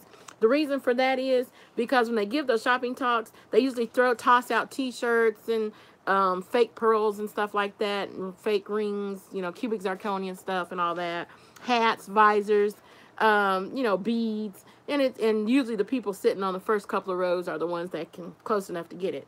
But anyway, back to this.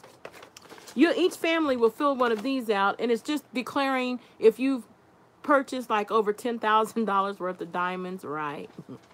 Go on a cruise and buy. Who's going to go on a cruise and buy $10,000 for diamond? Right. Okay. And I can't remember how much.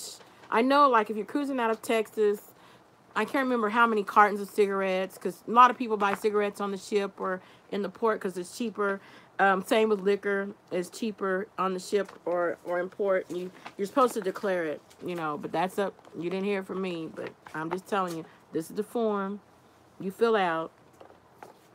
You know, how honest you are, that I'm just telling you, this is the form.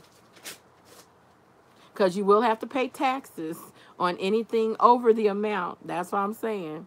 You will have to pay taxes on anything over the amount that you bring back. So, I'm, you know, just my job is to give you the information. Okay, and that's what I'm doing, giving you the information. Okay. So, I think that's about that. And, yeah. But the main thing to remember, book early, people. Book early. If you're not sure which one, call me up, send me a message. I'll help you narrow it down to which, you know, usually when you see me post a trip on Facebook or whatever, now those are just the trips I'm personally going on. But like I told you at the very beginning of this video, I will book you on any cruise you want. On any cruise line. It does not have to be Carnival. I just usually book my clients on Carnival, especially when it's their first cruise, because it's the least expensive, and they don't call them the fun ships for nothing. Carnival is the most fun, and there's something for everyone. This is what I was getting at, you know, back way earlier, 2 hours ago, when I said something about walking on the ship and they handed you a drink. Okay, and the first time I went on a cruise and they handed that drink, I'm thinking, like, what if a person is an alcoholic? And as soon as they get on the ship, they got someone pushing a drink in their face. What is it? That means an alcoholic can't cruise, right? Wrong. Guess what? When I say there's something for everyone on the cruise, there's something for everyone. They actually have AA meetings on cruise ships. So when you look in the fun times in the newsletter, for the itinerary, you will see something that says Friends of Bill W. And those of you who attend AA meetings, you know who Bill W. is. I don't need to explain it. Those of you who don't know, then you don't know. And you don't need to know. Or look it up. That's what the internet's for. Okay? But you will see something that says Friends of Bill W. And that's where you will go, and the time and place. It'll tell you the time and place for that. Okay. They even have something for gay and lesbian, because I have several gay and lesbian friends and family members, and some of them are kind of, they don't feel too comfortable, being around a lot of straight people. Just like some of you straight people don't feel comfortable. Me, I don't. It don't matter. I'm around everybody. Yeah, I don't care. People are people. Okay, but they even have something for the LGBTQ. I hope I'm saying that right. Community, all them A B C D E F G community. 1, 2, 3, ABC. They have something for your community also. Once again, if you see something in the newsletter that says Friends of Dorothy, and those of you in that community know who Dorothy is, and you know the significance of that. Okay, so if you see Friends of Dorothy in the newsletter, then you know that's the time and place. Okay, I've never been to one. I keep saying I'm gonna go just to be nosy. So I can, no, I mean, not just to be nosy. I shouldn't say that. For what you call it, for research, so I can come back, because like I said, I have lots of well, not lot, well, yeah, lots friends, LGBTQ XYZ 1, 2, 3 community, and I need to know they want to cruise, but I can't tell them anything. All I can tell them is, yeah, there's something for you to do, but I can't tell them what there is. So that's part of my research. So one of these days, maybe, who knows, on one of these cruises I'm going to go see what it's all about, so I can come back and report to y'all. So see, the thing, man, I do so much for y'all. The things I do for my clients, y'all better appreciate me. Y'all better appreciate me. All right? Because man, I be doing some things. I be going through it. Not through it, but through it. I'll be going through it for y'all. But anyway, I'm going to wrap this up. You have any questions, comments, concerns, please feel free. Did I say about luggage? Don't bring any knives. Don't bring any irons. Don't bring any. Now, you can bring curling irons. There is a beauty shop on the ship. There's a casino, a beauty shop, several bars, lots of eating places. You have a jewelry store on the ship, a candy store, an ice cream store, theater, what they call it. Oh, and the Thrill Theater. That is so cool on the Carnival ship. The Thrill Theater is like, let's say you're watching a movie that has an earthquake scene. Okay, and you see it's 3D. The movies are 3D, and you're sitting in your seat, and your seat starts shaking. And if it's supposed to be smoke, you smell smoke, but that's what the Thrill Theater is. And then they have a regular theater. Then you can watch movies and free popcorn out on the Lido deck. They have deck parties, sail-away parties. Bring your camera, bring your disposable camera. They have photo galleries, so if you need some photo stuff, if your camera needs batteries, bring extra batteries. They sell batteries and stuff on the ship and at port, but they're expensive, okay? Flashcards, once again, if your device takes a memory card, bring an extra 1 or 2 or 3. They sell them on the ship and at ports, but they're expensive. They're like twice the price you pay at home. What else? I told you about clothes. Do not overpack. Now, if you're on a 7-day trip, you're going to have 2 elegant nights. Elegant means something different to everyone. What you consider dressy may be different than what the next person consider dressy. Okay, so whatever you're elegant, and the only reason you want to dress elegant, because especially the first night, elegant night, not the first night on the ship, but the first elegant night, which is usually the second night on the ship. You want to really dress spiffy, because you have the opportunity. You don't have to, but for those who want to shake hands and take pictures with the captain, you can do so. Okay. And pictures, everyday pictures, they're odd sizes. They're not 6 by 9. They're like 8 by 9 or 8 by 7. There's something weird. They're not the regular size that you can just go buy a frame for or something like that. So, but anyway, those run you like 12, 14, 15 bucks. Elegant night pictures, they're bigger. They're like, I can't remember the dimensions, but even though they're not 10 by 11, but kind of sort of close to it, like I said, they have odd sizes. But anyway, those will run you $22 to $25 per picture. Now, the ships have come out with something new. Back in the day, they used to take pictures, like the pictures they took during the day, they would have them up on the wall at night. The pictures they took at night, they would print them out and have them up on the wall the next morning. However, they've changed that because that was wasteful, because a lot of people would not buy those pictures. They just put them in the shredder, and there's a lot of wasted paper and ink. So now they have photo kiosk, and also you can view your pictures. You remember that Carnival Hub app I told you all to download? You don't even have to go to the photo gallery. You can order pictures, you can view your pictures and order pictures from the Hub app. So that's how you can get pictures. But whatever you do not go to the photo gallery and do this. Pull your picture up on the kiosk, and don't get caught doing this. Okay? Don't do that. That's wrong. And it's stealing. And it's not going to do you any good anyway, because it has a big, huge watermark going across. So that's why you're not going to be able to do it nowadays anyway. So don't. All right? Don't do it. Okay. And what else did I tell you? I guess that's about it. Oh, and all the other nights at dinner. Now, the first night and the last night on the ship, you can dress however you want. Wear what you want. Come as you are. All the other nights in between, you don't have to dress up, but just dress nice. Something you would wear to a restaurant here at home, a nice restaurant at home. Okay?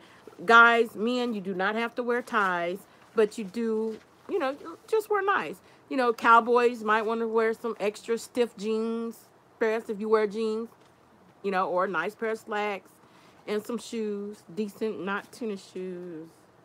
I mean, people do, and if that's your thing, then that's your thing. But anyway, you know what I'm saying? Now, the other nights for dinner, okay, if you want to wear tennis shoes with your slacks, fine. But elegant night, come on, y'all. Wear some dress shoes. It's not gonna hurt you. Like I said, you don't have to put on a tie, guys. Ladies, you don't have to wear a dress. You can wear nice slacks. Now, what I normally do for all the other nights, now for the 2 elegant nights, I do, because I do like to dress up.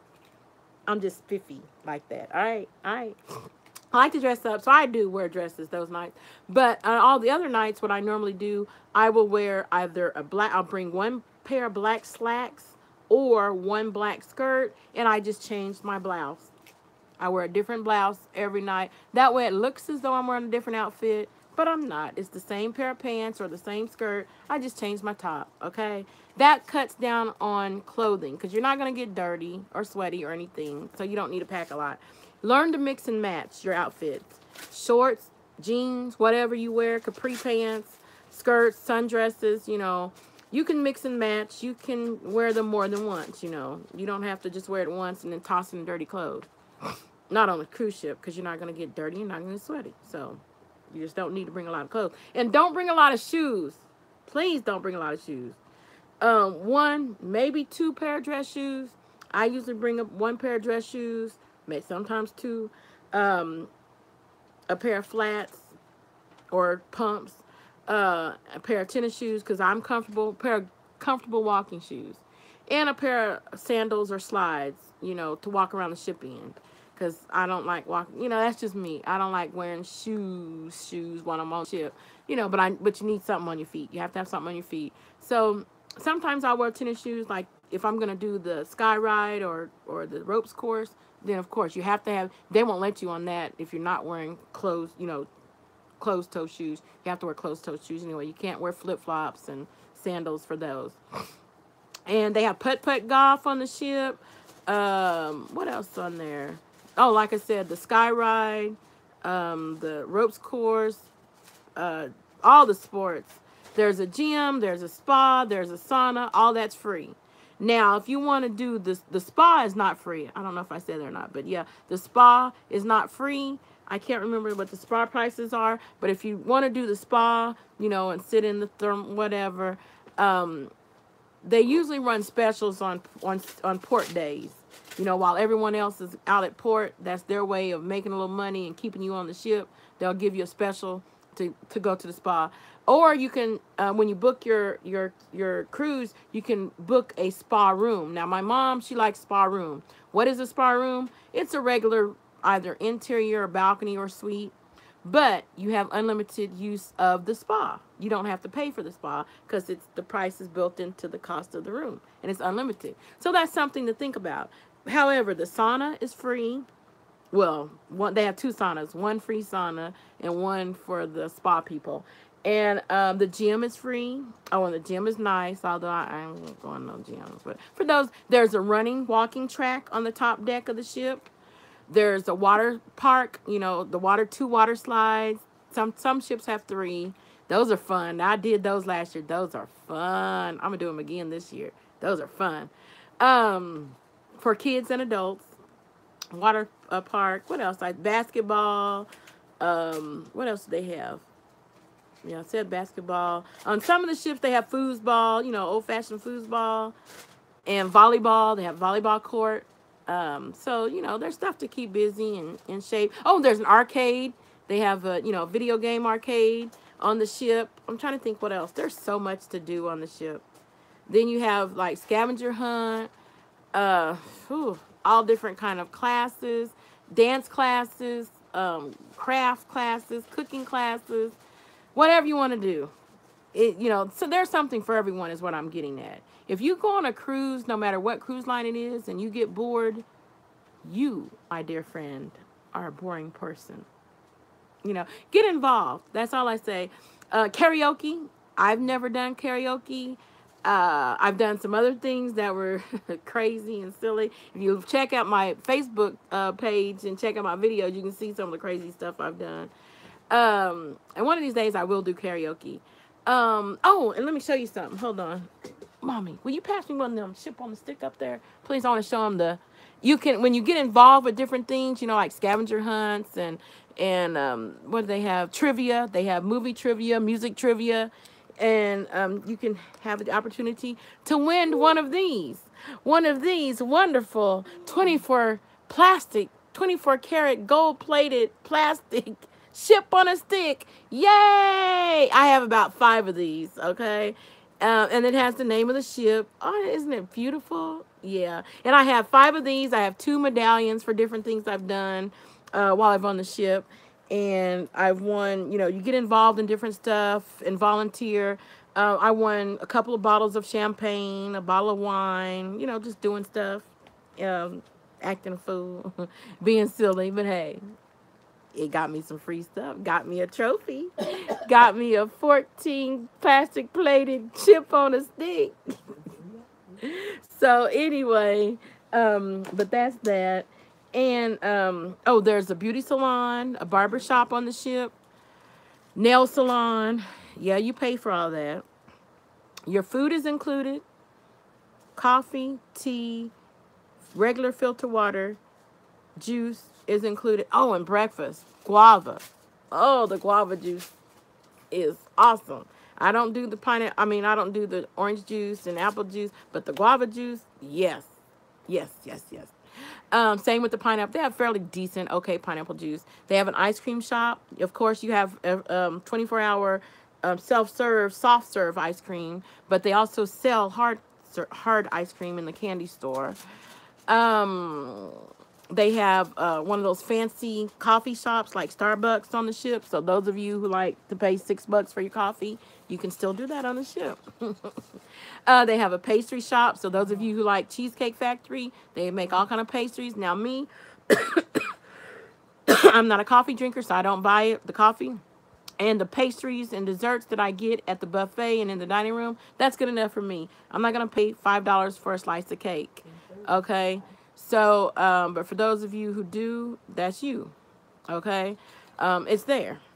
They have a taste bar, what they call a taste bar. Oh, and let me tell you about, it used to be called Fat Jimmy's, but now it's called, on the Carnival ship, they have a barbecue joint called Guy Fieri. You know who Guy Fieri is, you know, from the Food Network. The guy, the little stuck-up dude with the weird punk hairdo. Yeah. Anyway, he has a burger joint called Guy's Burgers on the ship. Oh, they are good. And then he has a barbecue joint and a barbecue place called Pig and Anchor. I know. They could have came up with a better name. I think they should have left it at Fat Jimmy's. That was better name than Pig and Anchor. But anyway, the barbecue joint is only opened on sea days, the days that you're cruising at sea, not at port. And check it out. It's good barbecue. Good. It's open from 12 to 2. And what else? There's just all kind of eating place. 24-hour pizza, sandwiches, burritos, tacos. Room service is self-service. Room service is room service is complimentary. Now there is a limited menu for room service. However, they do for now, if you want like roast beef and fried chicken and all that, you need to go down to the buffet, fix your plate, and bring it back to your room. You are allowed to bring food back to your room from the buffet. When you finish with the dishes, if you order room service, oh, and speaking of room service, when they deliver your food, make sure it's customary to give them a little tip. You know, it's up to you how much, but if you order half the menu, don't give them $1 or $2 and you done ordered half the darn menu. All right, treat them right, because those trays that they carry, they're not on carts. They carry these big, huge, heavy trays from one end of the ship down to the other end of the ship to your room. So treat them right, okay? But if you only order a sandwich, and if you order coffee or tea or something and you want cream and sugar, make sure you order that. You have to, because it's not going to automatically come. So make sure every little thing you don't think that you should have to ask for, you have to ask for, or they won't bring it. And well, I'm not finished. And so anyway, and that's to do that. But I told you can bring a cup. They do sell cups in the gift shop there, but kind of expensive. Every now and then they run specials. You can catch a sale, on T-shirts and jewelry and all that stuff. They have a $10 shop. That's my store. They have I go to the $10 shop. They have $10 jewelry and scarves and purses and stuff. Then they sell gold by the inch. Don't bother. That stuff will turn green, like $1 an inch or something. Don't do that, y'all. It's a waste of money. If you can you can connect to the internet I told you, with your laptop, tablet, phone, whatever, Kindle, download. And there is a library on the ship. What else? There's some of everything on the ship. Pretty much whatever you want to do, it's on the ship. And it's included. The shows, the Broadway or Vegas style shows, those are free. So yeah, get involved and let's get cruising. Yay! Anyway, it's been fun and it's been real. This has already been long enough. So like I said, you have my name, you have my number. Hit me up, drop me a line, and you know how I do it if you watch any of my videos. Take care of yourself and each other. Love, peace, and Soul Train. Bon voyage, you all. Thank you. Thanks for watching. Talk to y'all later. Bye-bye.